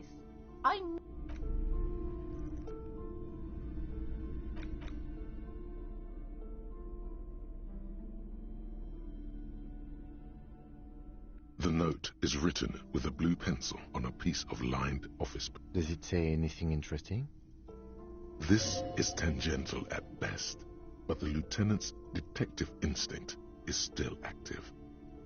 Someone has scribbled, S. I can't believe the off-site copy is still here. The illiterate ginger kid keeps stealing stuff from the studio, so I had to hide it somewhere safe. You'll find the filament memory with the offside copy in the frozen ice cream maker. Please take it home, ASAP. It's important. I'd do it myself if I lived in a civilized place with a freezer. Looks like someone from that radio game company upstairs. I'm a little surprised they just left their property lying here.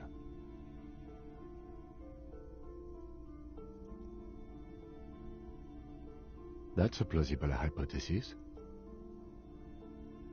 It belongs inside a radio computer, storing its memory. It's like a tape. You listen to disco tapes, right? It's like one of your disco tapes, only for a computer. Really? You don't have a single guess? Oh, I'm sure that child would love to get his hands on a filament memory.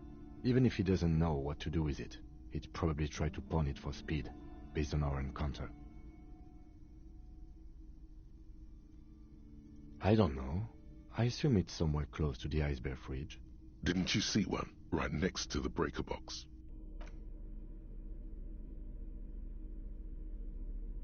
The Greatest Innocence by João Paulo Salomão Lopes de Fuego.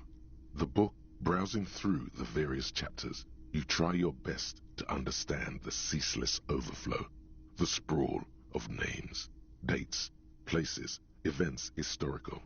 Most of it ends up as a twisted mass of facts inside your brain.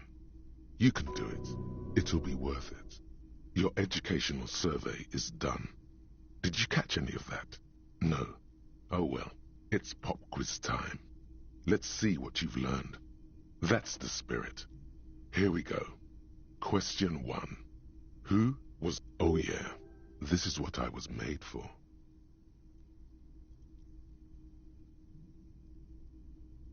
Incorrect. Sola was anointed during the previous century and even lived to see the current one.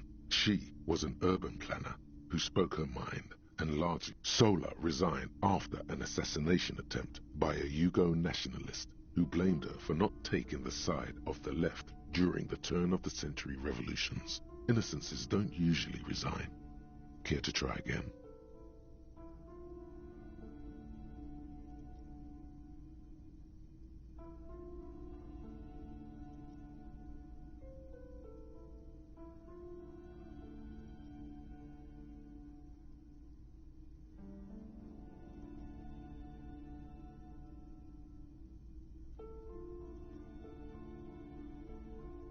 Incorrect.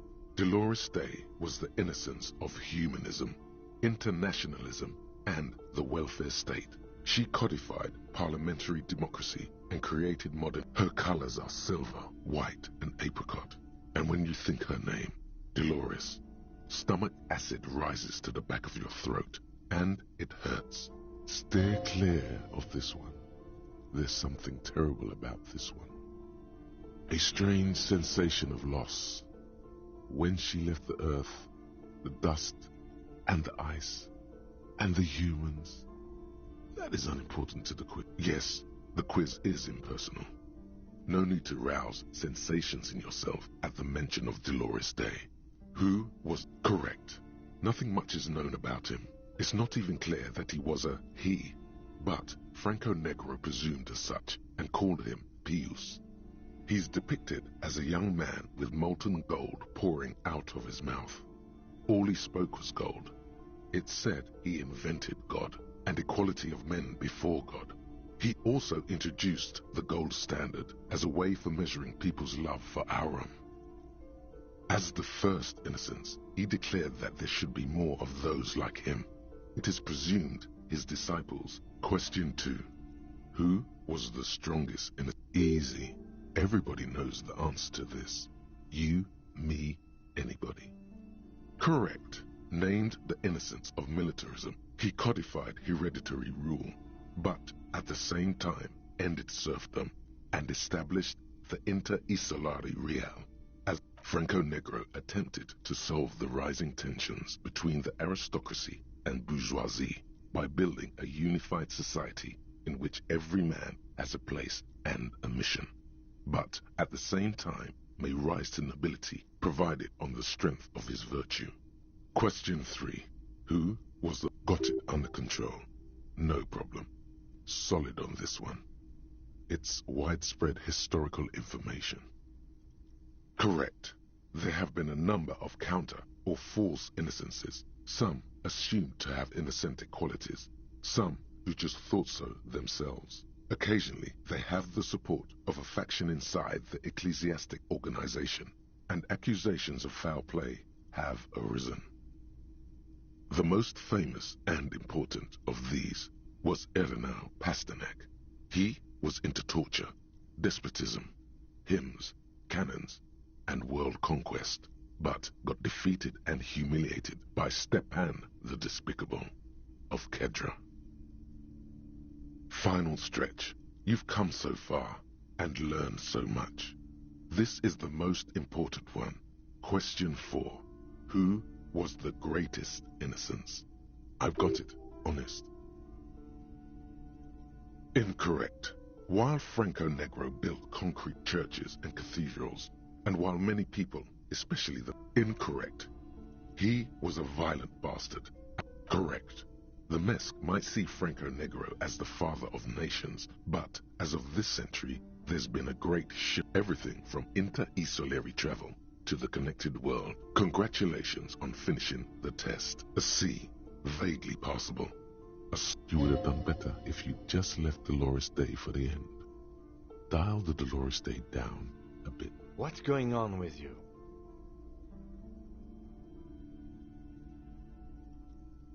Okay. You are shouting at an inanimate object. Browsing, you can do it. Your educational survey is done. Did you catch any of that? It seems rather oh yeah, this is what I was made for. Correct. As the first question 2, easy. Everybody knows the answer. Correct. Franco Negro. Question, got it under control.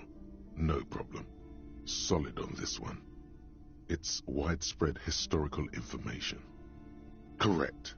The most famous. Final stretch. I've got it. Honest. Everything from congratulate and A. All correct. You really navigated some treacherous. It's so much easier once you know.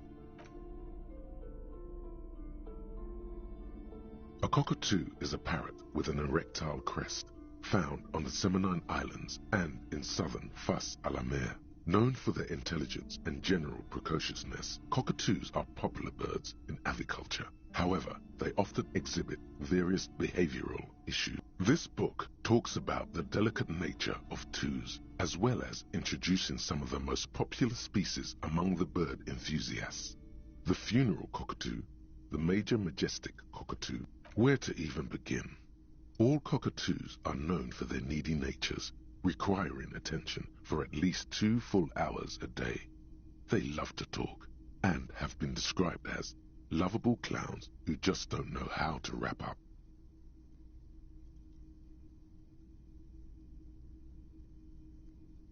Pet owners also report moodiness, loudness, and hostility as recurring issues.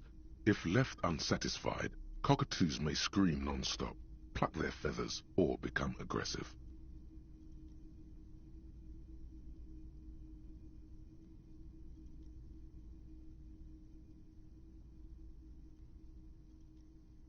It is not recommended to get a cockatoo if you're not able to cook them food every day and give them the full care that they need. These birds will never understand that you have a life of your own. You're right. Cockatoos are magnificent creatures. They love to perform, cuddle and show off, and will even scream for fun, often as loud as up to 135 decibels. Not great for the neighbors. Performing? Yes, birdie. This is a yellow-tailed black cockatoo. Its specific name, Psittacus venereus, relates to its dark and somber plumage. This bird looks as if dressed for a funeral, 24/7. There is something indisputably ominous about it.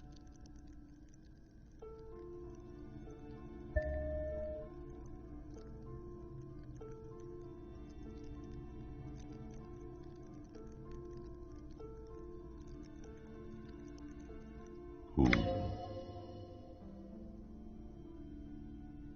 Perhaps the most impressive of all the species, the endangered major majestic cockatoo, is often described as the most flamboyant bird in the jungle. Its pink-colored wings and flowing crest embellishing its proud and bumptious nature. In the words of poet-explorer Sir James Fournier, few birds more enliven the monotonous. Despite its banging name, the bang-bang cockatoo is actually the shyest of the species, common in almost all Seminoles forests, as well as zoos and homes all over the world.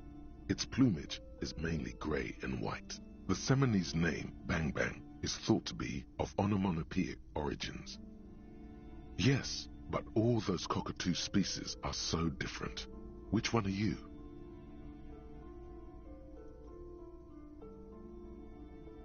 You're right, Your Majesty embodied. This big, beautiful bird belongs on your heraldry.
Oh, it's you again. Are you looking for a die? Very good. That will be 7 real for 1 custom die. 1 universal die for Widow Untethered. It feels icy. Just holding this die in your hand sends a jolt of cold down your spine. Through the dark resin, you can make out a nugget of bone hewn from an alligator's jaw.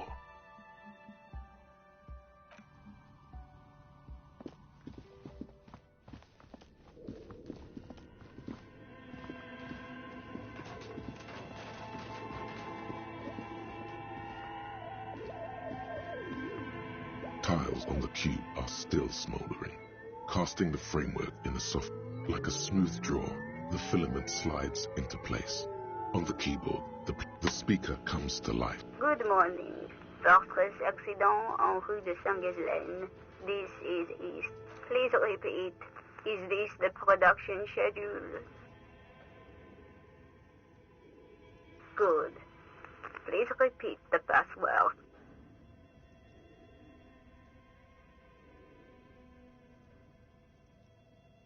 Proceed. Don't worry. Password. Fortress accident. Is there anything else I can do? Thank you. Tiles on the cube are still smoldering. The filament slides out of its glowing.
Tiles on the cube are still smoldering, casting the framework in a soft glow.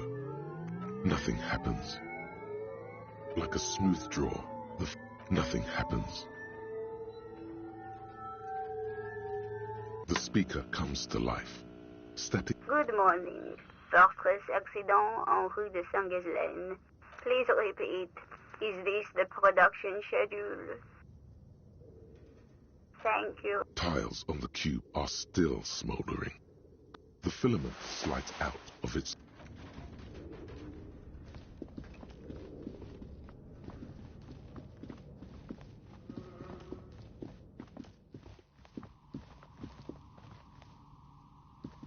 Oh, it's you again.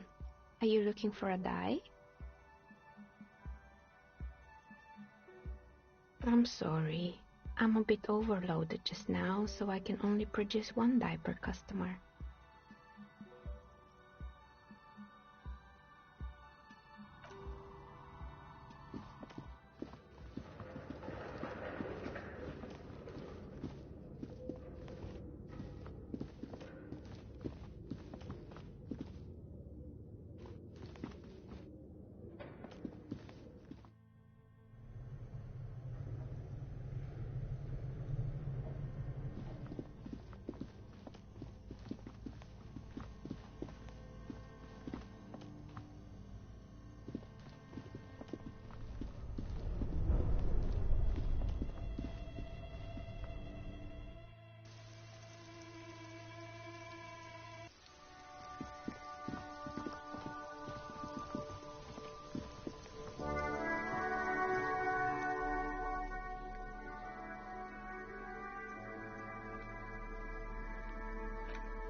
Kuno here?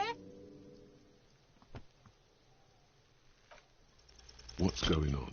He's an ungovernable youth. Like you don't have enough on your plate.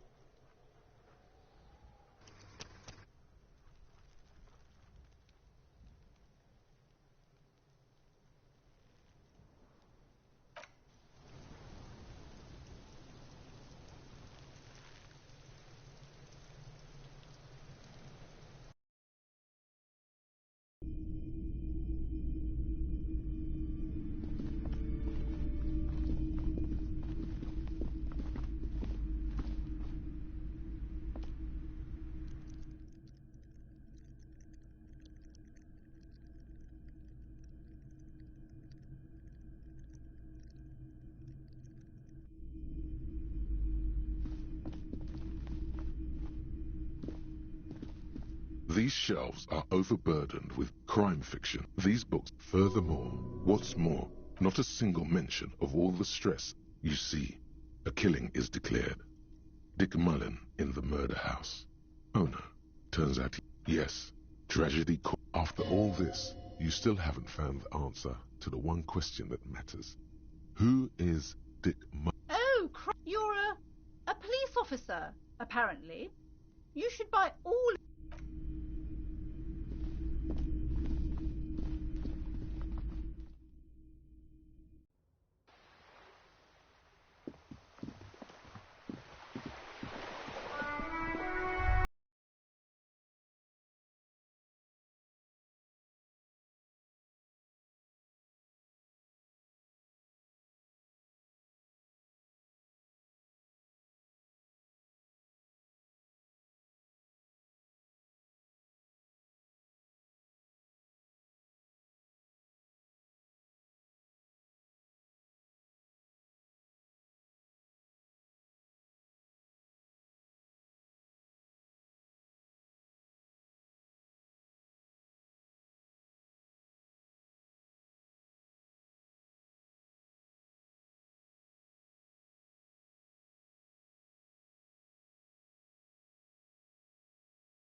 So much for subtlety.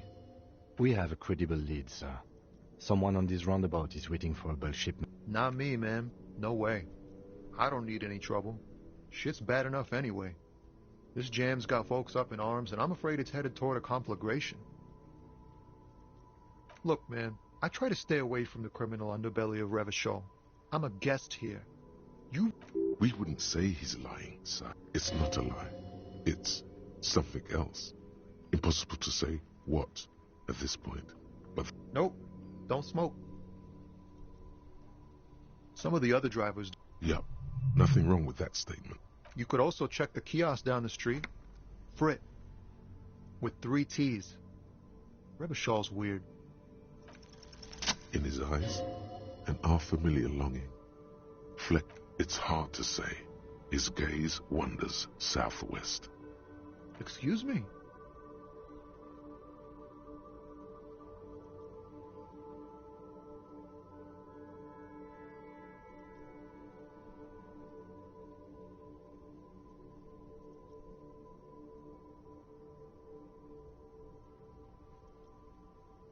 Man, I don't know what to say. I miss my family. They're all I have. My wife, second kid on the way, waiting all the way in Diora. And here I am stuck in this shit, so far from home. Diora of the 7 Seas. It's on the other end of Le Caillou, pretty much, on another island called Laurentide, off mainland. We've got a little place there. What's it like? Good. And bad. An ache that brings you joy. I think of them a lot. I dream up these silly scenarios in great detail of living with them. What about you, cop man? Is that what it is? This feeling? No, it's scarier than that. You're pursued by a hunter, smelling of apricots and sorrow, and the past. I feel for you, my friend. It's bad enough to know who you miss. But, thanks for this. It's nice to talk to someone, and I know it wasn't easy to ask. I hope you find your way through your own troubles.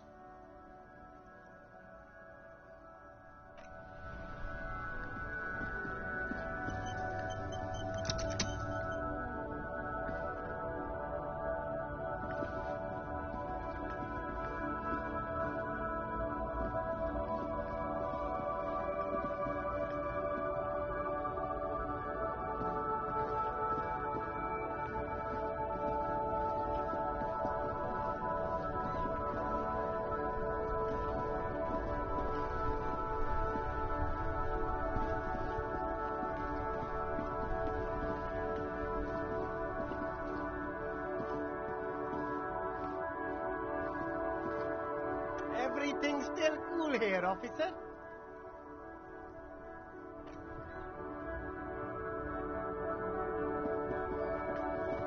There are save the economy. That sounds off. You find Economical, but also trendy. Look first hand, buy second hand.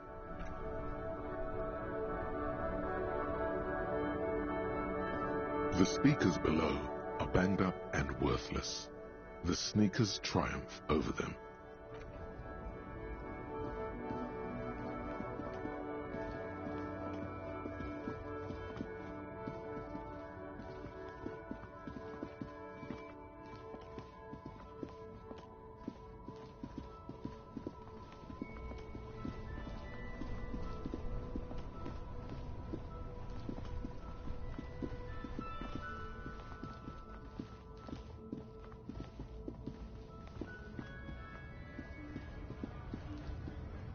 Looking for something, Hunt?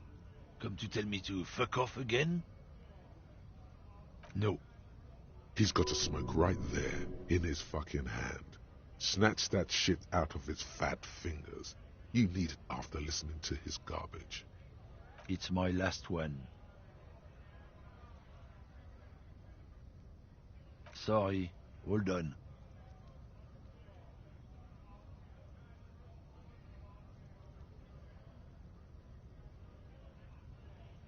I bet. Sorry I couldn't be of any help. No. He's got a smoke right there, in his fucking hand. Snatch that shit out of his fat fingers. You need it after... Can't have it. That's too bad. It's all done for. What, officer? Sorry I couldn't be of any help.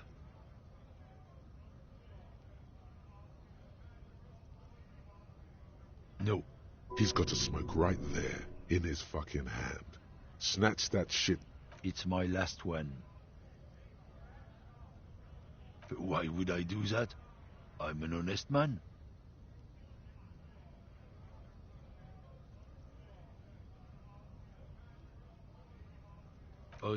What, officer? Sorry I couldn't be of any help. Drugs? They're shit, man.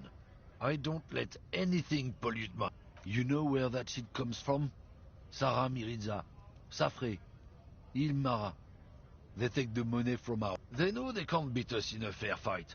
So they have to get us to... Perhaps it's good to agree, to get him talking.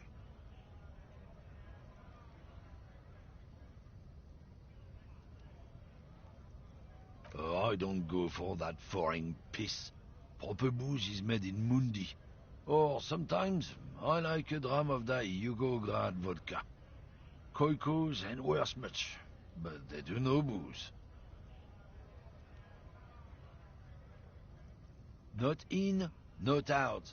I'll never betray the purity of... So you're telling us that you don't know anything about drugs? I don't know shit. And if I did, I wouldn't tell you. What do you think? I can't leave the lorry unguarded. Stuff's been getting looted lately. It's those little kips sneaking around at night. If they touch my stuff, the bosses will be on my... Yeah, I knew that guy. He was an honest driver who loved this country. We were having a good debate about genetics at the Wheeling and Rags when some kip boys smashed his lock and took that. Since he left, I haven't had anyone to talk to. If they were getting drunk inside the Whirling in Rags, how could they know who broke into the lorry? What? Aren't we allowed to say that he's a kips who do all the stealing around here? That's not road to science, man. Drugs? You know where that... They know they can't beat us in a fair fight. So they have to get us to... He eyes you wearily, unsure. Damn, it didn't work. I don't know shit. And if I did, I would... What do you think? I can't leave the lorry unguarded. Yeah, I knew since he left. If they were getting drunk inside the Whirling in Rags, how could they know? It's a fucking travesty, is what it is.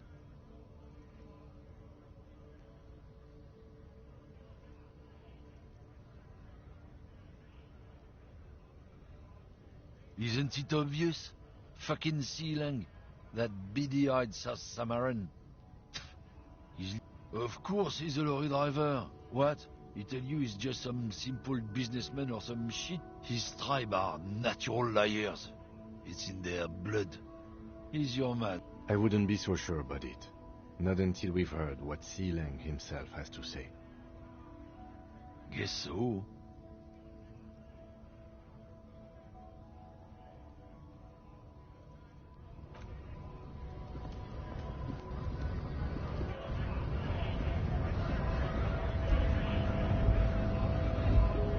Bastards! We have a right to work!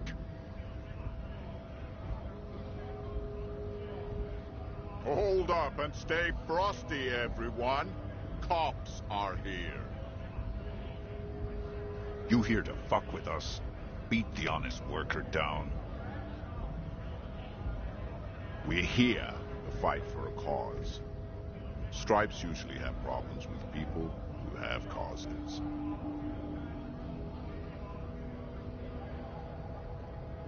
Ha! Couldn't handle us. Cause gives the workers strength. Keeps them. Besides, we're not that different. It helps if people see us talking, cops and strikebreakers together. Shows authorities are on our side. Builds confidence. Maybe you should ask them the questions, like why we're not allowed to make a living here. Shame on you! We have families to feed, you piece of shit. So do we, Scott.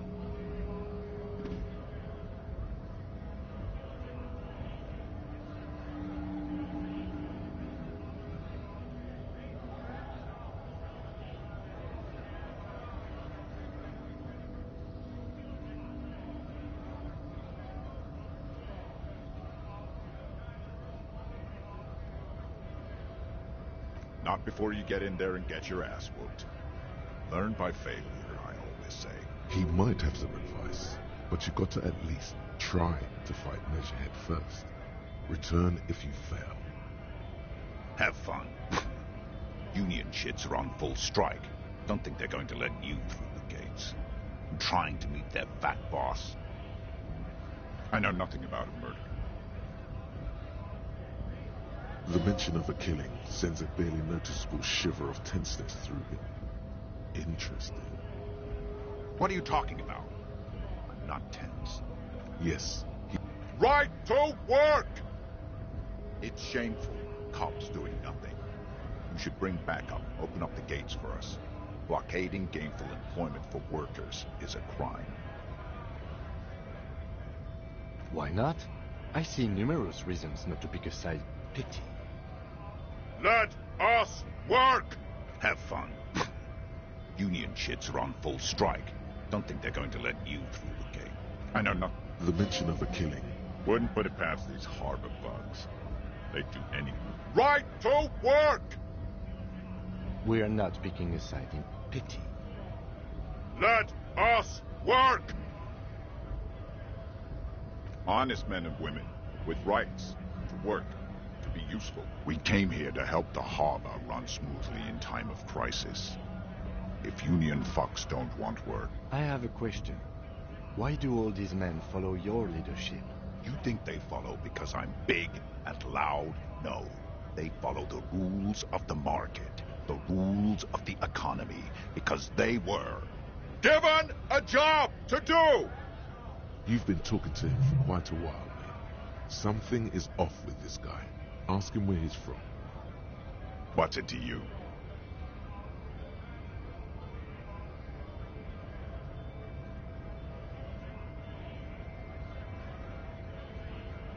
Am I a suspect? Done no crimes. Every once in a while, it's like you can see glimpses of another guy under... We're all workers, right? Workers stick together. Came from the eminent domain, in Jamrock. Backgrounds in odd jobs, heavy lifting, cargo hauling, bouncer work. I know the drill.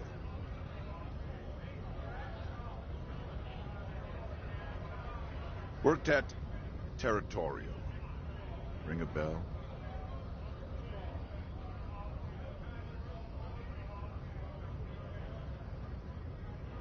Uh-huh. It was a long time ago.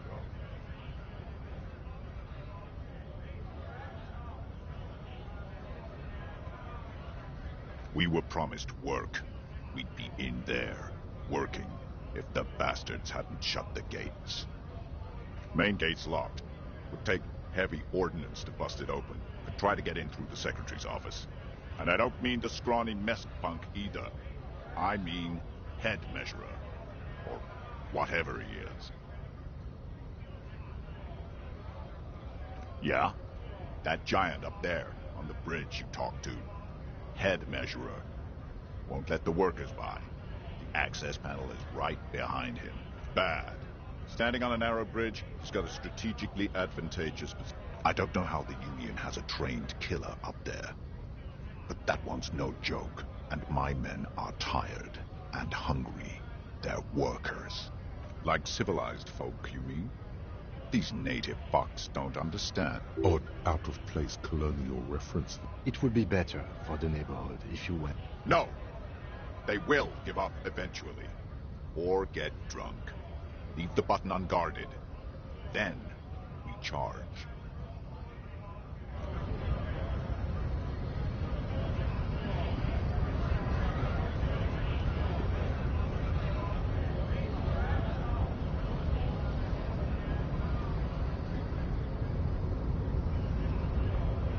Hola, wandering man. How can I help you?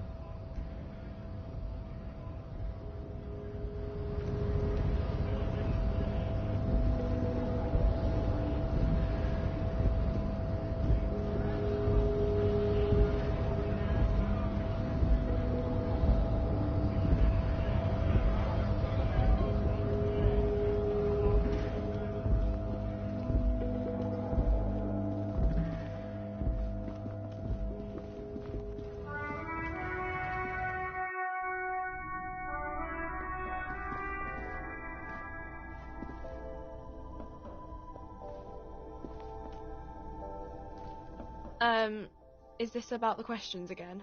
Because I don't really know anything.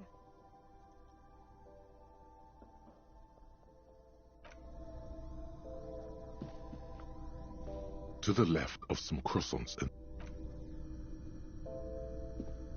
a small cabinet on the wall is filled with various medicine bottles, nasal sprays, and blister packs. They all bear the Saint Baptiste Pharmaceutics logo.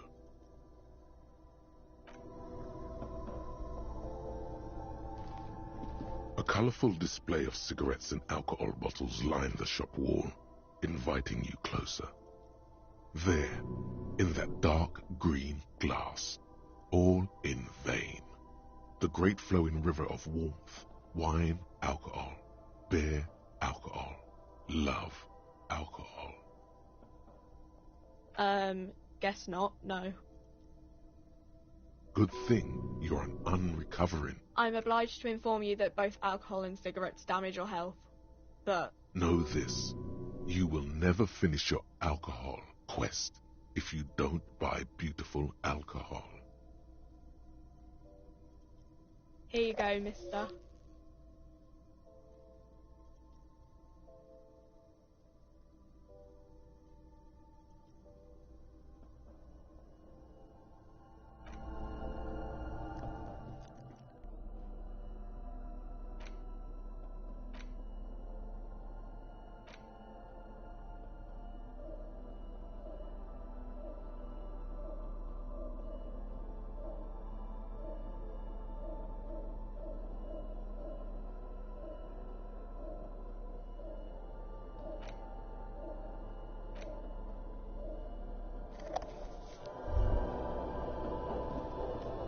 There it is, a brave little army in your pocket.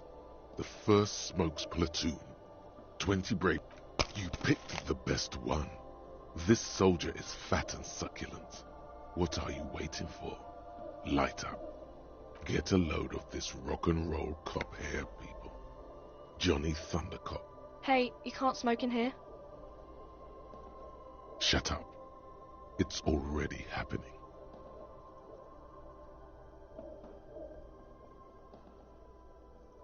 Repercussions? It will help you concentrate a bit. Already you regret it, looking at the pack. You've passed up your chance to start smoking cigarettes for now, but don't worry. The option to start smoking becomes available again in 3 hours.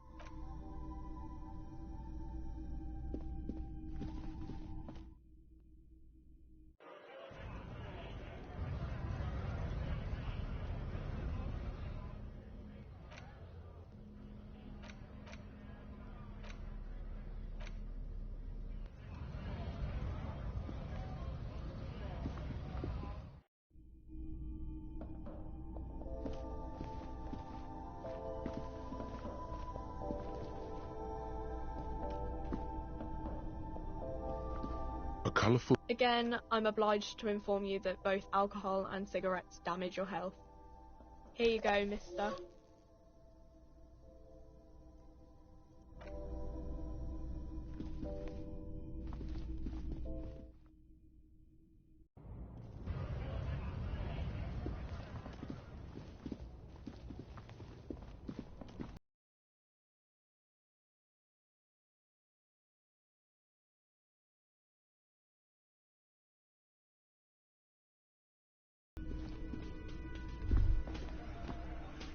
The theme on that pinball machine is a standard royalist theme, used on everything from pinball cabinets to full flavor cigarettes.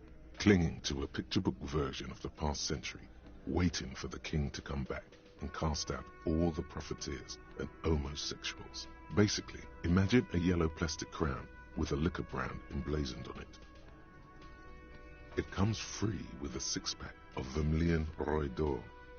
The words Roi d'Or are stamped. The sentiment is called anti-centennial nostalgia, pining for a time.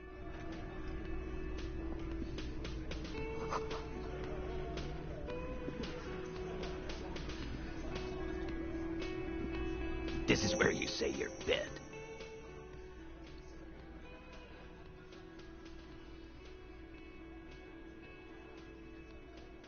Detective.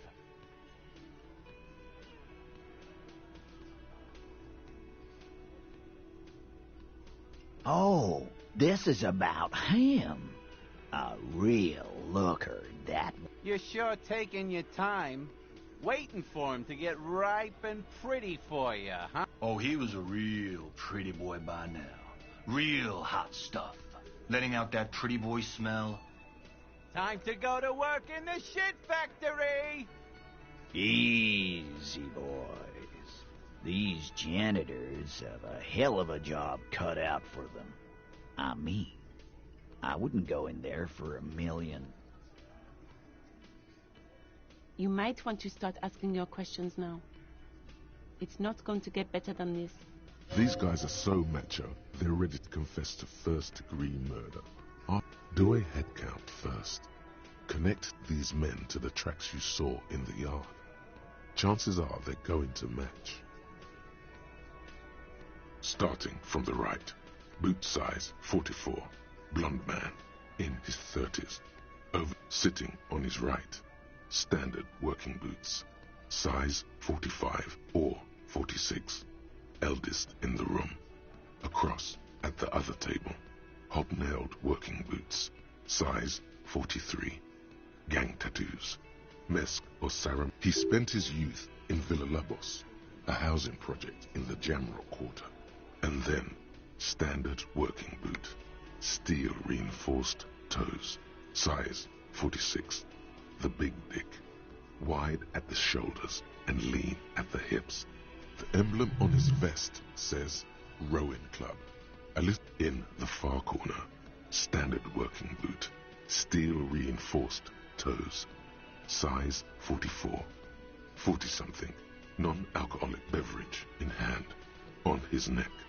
Forget it. Let's call this one the musician. Size 41, with the light step. Not a child, after all. An older man with a rat face, mean. In the middle, heaving and wheezing. Big guy, boot size 46, deep marks. Probably carried the victim over. In conclusion, these 7 are the actors on the crime scene. The footprints were theirs, but there's a discrepancy. Exactly. You've stood there for about 4 seconds, not saying. The fuck is with you, fella? The pretty boy. You guys really love talking about. Funny. But my partner and I have a serious matter to discuss with you. You mean these boots? We all got a pair. We wore them the night we took the pretty boy out back and hung him. Yeah, we did this. Together. All of us. Until he was dead. That's why our prints are all over the scene. Goddamn right. No. These 7 honest men have equally come forth. They told you what happened so that you don't waste any more of your time.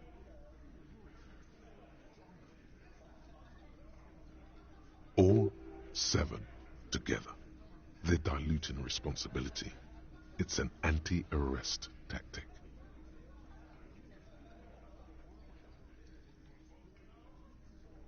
How many people have you sent to the Shays? Ever felt remorse for them? Chaise électrique is the method of capital punishment in Revachol under the coalition. Or send them to Reunion to rot. For 20 years. For life. The River Esperance Correctional Facility, a military prison run by the Coalition, dubbed Reunion by the inmates. The origin of the name is unknown. Oh, so you are just a simple, well-meaning man, eh? Ever been in solitary? Prison is a charter. He's clearly been in solitary confinement, and at a... So is hanging a man, slowly, without breaking his neck. How many people? Shares elect... Or send them to Reunion to rot. For 20 years. Rest assured, lawman. None worse than our guy. He got what was coming to him. How many people? Shares? Or send them to Reunion to rot. For 20 years. For life. But you see, a lawman, is something people agree upon. And here in Martinez, we agreed that this isn't something he came up with on a... Are you deaf? There will be no singling anyone out. You can't arrest a Hardy boy. Do you think you could do that? Do you think you could arrest them all? A trick question. Don't let her lead the conversation. That's for the courts in Les Jardins to decide. Not for the officer making an arrest. What you can do right now is go back to your station and... No. We'll stay here and discuss what happened that night.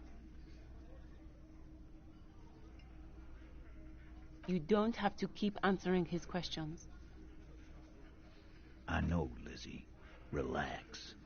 We killed him last Sunday night. Seemed like a good way to end the week. Known him?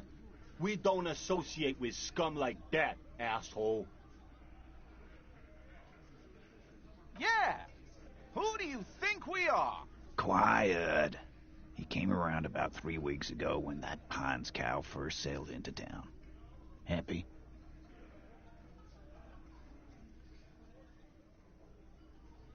By the Pines cow, you mean Joyce Messier? A representative for White Pines? The same company you are striking... No. I mean the Pines cow. The stupid-ass cow they sent in to fuck us over. Why don't you ask her about the pretty boy? I'm sure she has interesting things to say when you ask her hard enough. That's enough insinuation for today, Titus.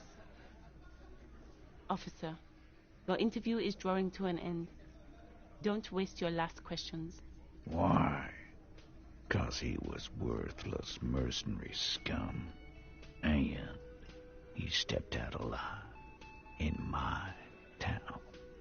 And he stepped out alive. What kind of mercenary? The kind that shows up when you start a strike. The experienced kind, too. At Cohoy and Seminine. A live grenade. Right here in our bar. This one has a special gripe with him coming here. I can't prove it. But I know he was sent by the Wild Pines. They hire merc shit like that. Story of every strike from here to Samara. 'Cause one night, he walked straight up to the mic and said, "I'm RNE's goddamn special forces, and I'm gonna fuck you all." Really? Yeah, really. Had a gin and tonic up there, sang some RNE's paratrooper song, and said he's gonna fuck everyone. We couldn't believe it either, but he fucking did, right there. Like some kind of... Sire, the tale is true. This is a serious violation of the karaoke code.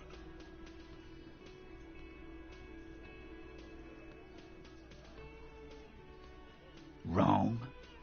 He harassed women, raped one, harassed workers, threatened to kill some as a warning. From rape to harassment to threats of violence. He regrets mentioning it. Hopes to kill us all if we don't open the gates, if we don't let the scabs in, if we don't bend over. Yeah, he said it was his favorite joint now. Started to come in here every night.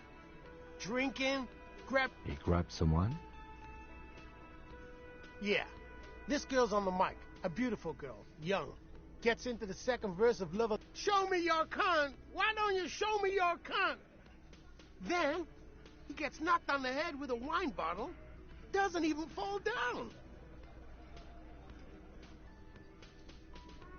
Aren't you fucking listening? My man is talking to you. He took care of it. They got the girl out before anything. Yeah, me and Eugene got her out. Aren't you fucking listening? There's something odd. Seems like they don't want to talk about that rape Titus mentioned. Why not? This is a serious allegation. No, you're not getting the name. That's a Martinez matter, and I'm not discussing it with you, Clint. There's nothing you can do for now. He's stonewalling you. Why? 'Cause he was worthless mercenary. So am I. Now, why? I am. What kind of The kind that... A live grenade. This one has a I can't prove it, but I know. Wrong? From rape, he regrets To kill us all, if we don't... Yeah, He grabbed someone? yeah. Show me your cunt. Why don't you show me your cunt? Then, he gets knocked on the head with a wine bottle. What about him? We hanged him up by his neck until he got real still. Wasn't that obvious, Copper? Didn't they teach you anything at the cop school? This is where an autopsy would come in handy. You have to work with what you know. Titus, you don't have to clarify anything. We overpowered him, dragged his unconscious body to the tree, put a noose around his neck, and hanged him till he was dead and steady. Then we left him for seagulls, maggots, and you fucks. Make them a bit more uncomfortable first, then see if it all adds up.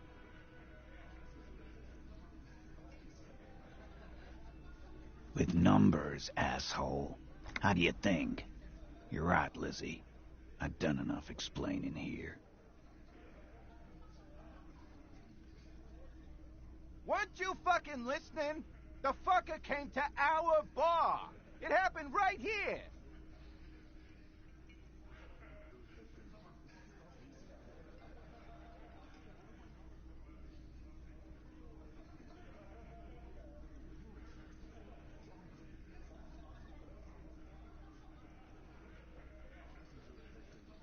Like what, Copper?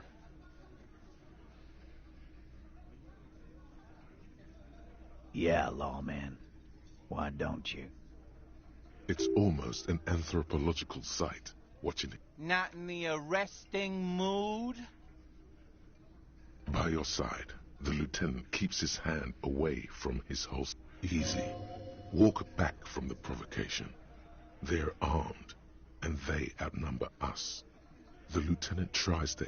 Look, coppers, I know you think you're doing your job here, but there are 7 of us, and 2 of... The bore's the size of your eye. He doesn't actually want to hurt you. There's an easy way out of this. A self-deprecating joke.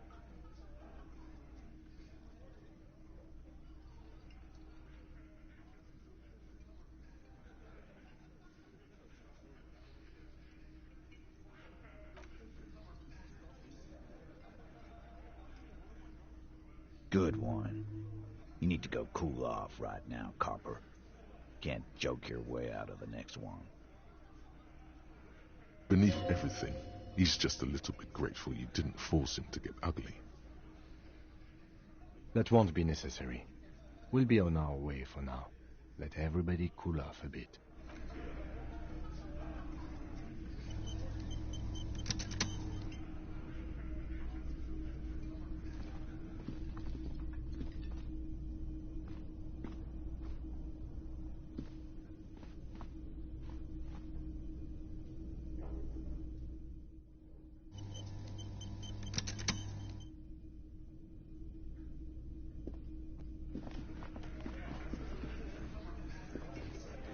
Looks like the circus left town, but the clowns are still here.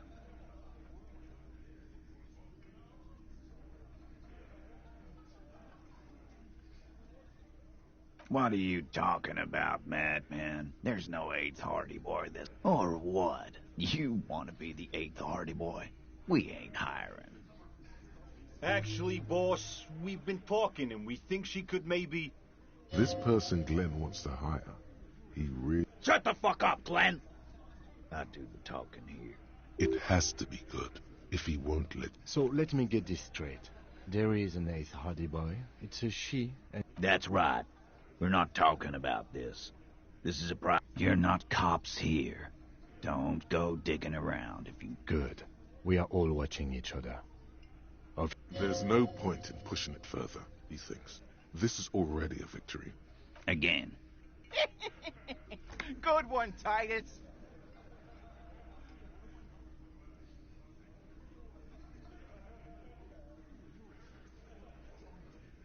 We hanged him. Didn't they teach you any? This is where an autopsy would come in handy.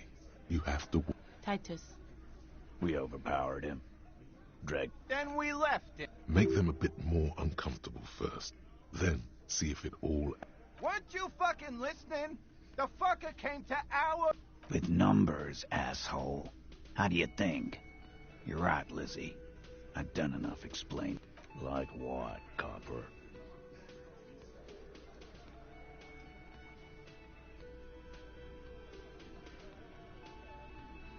Nothing.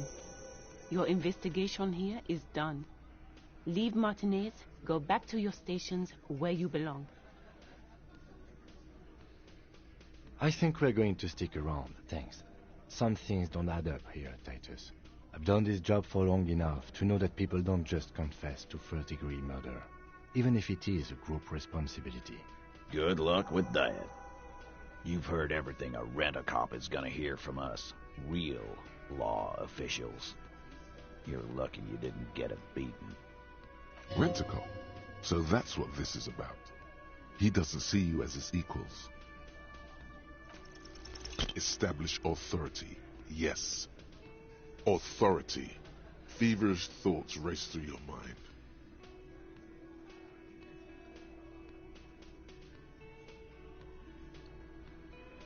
Stop shitting your pants. You don't need the law handled. Yeah. Aren't you listening? It's done. Finito.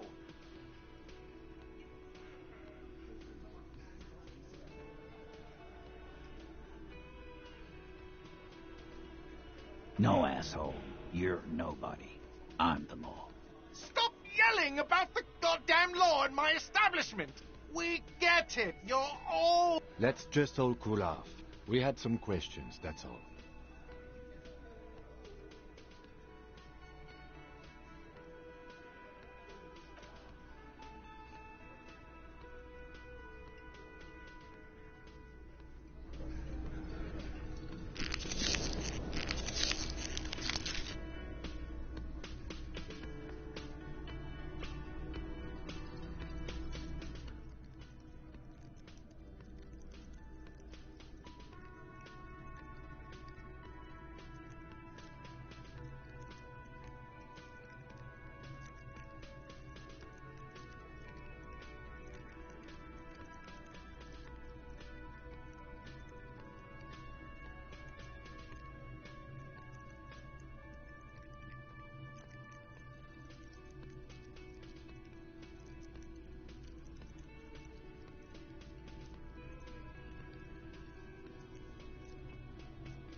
Can I help you?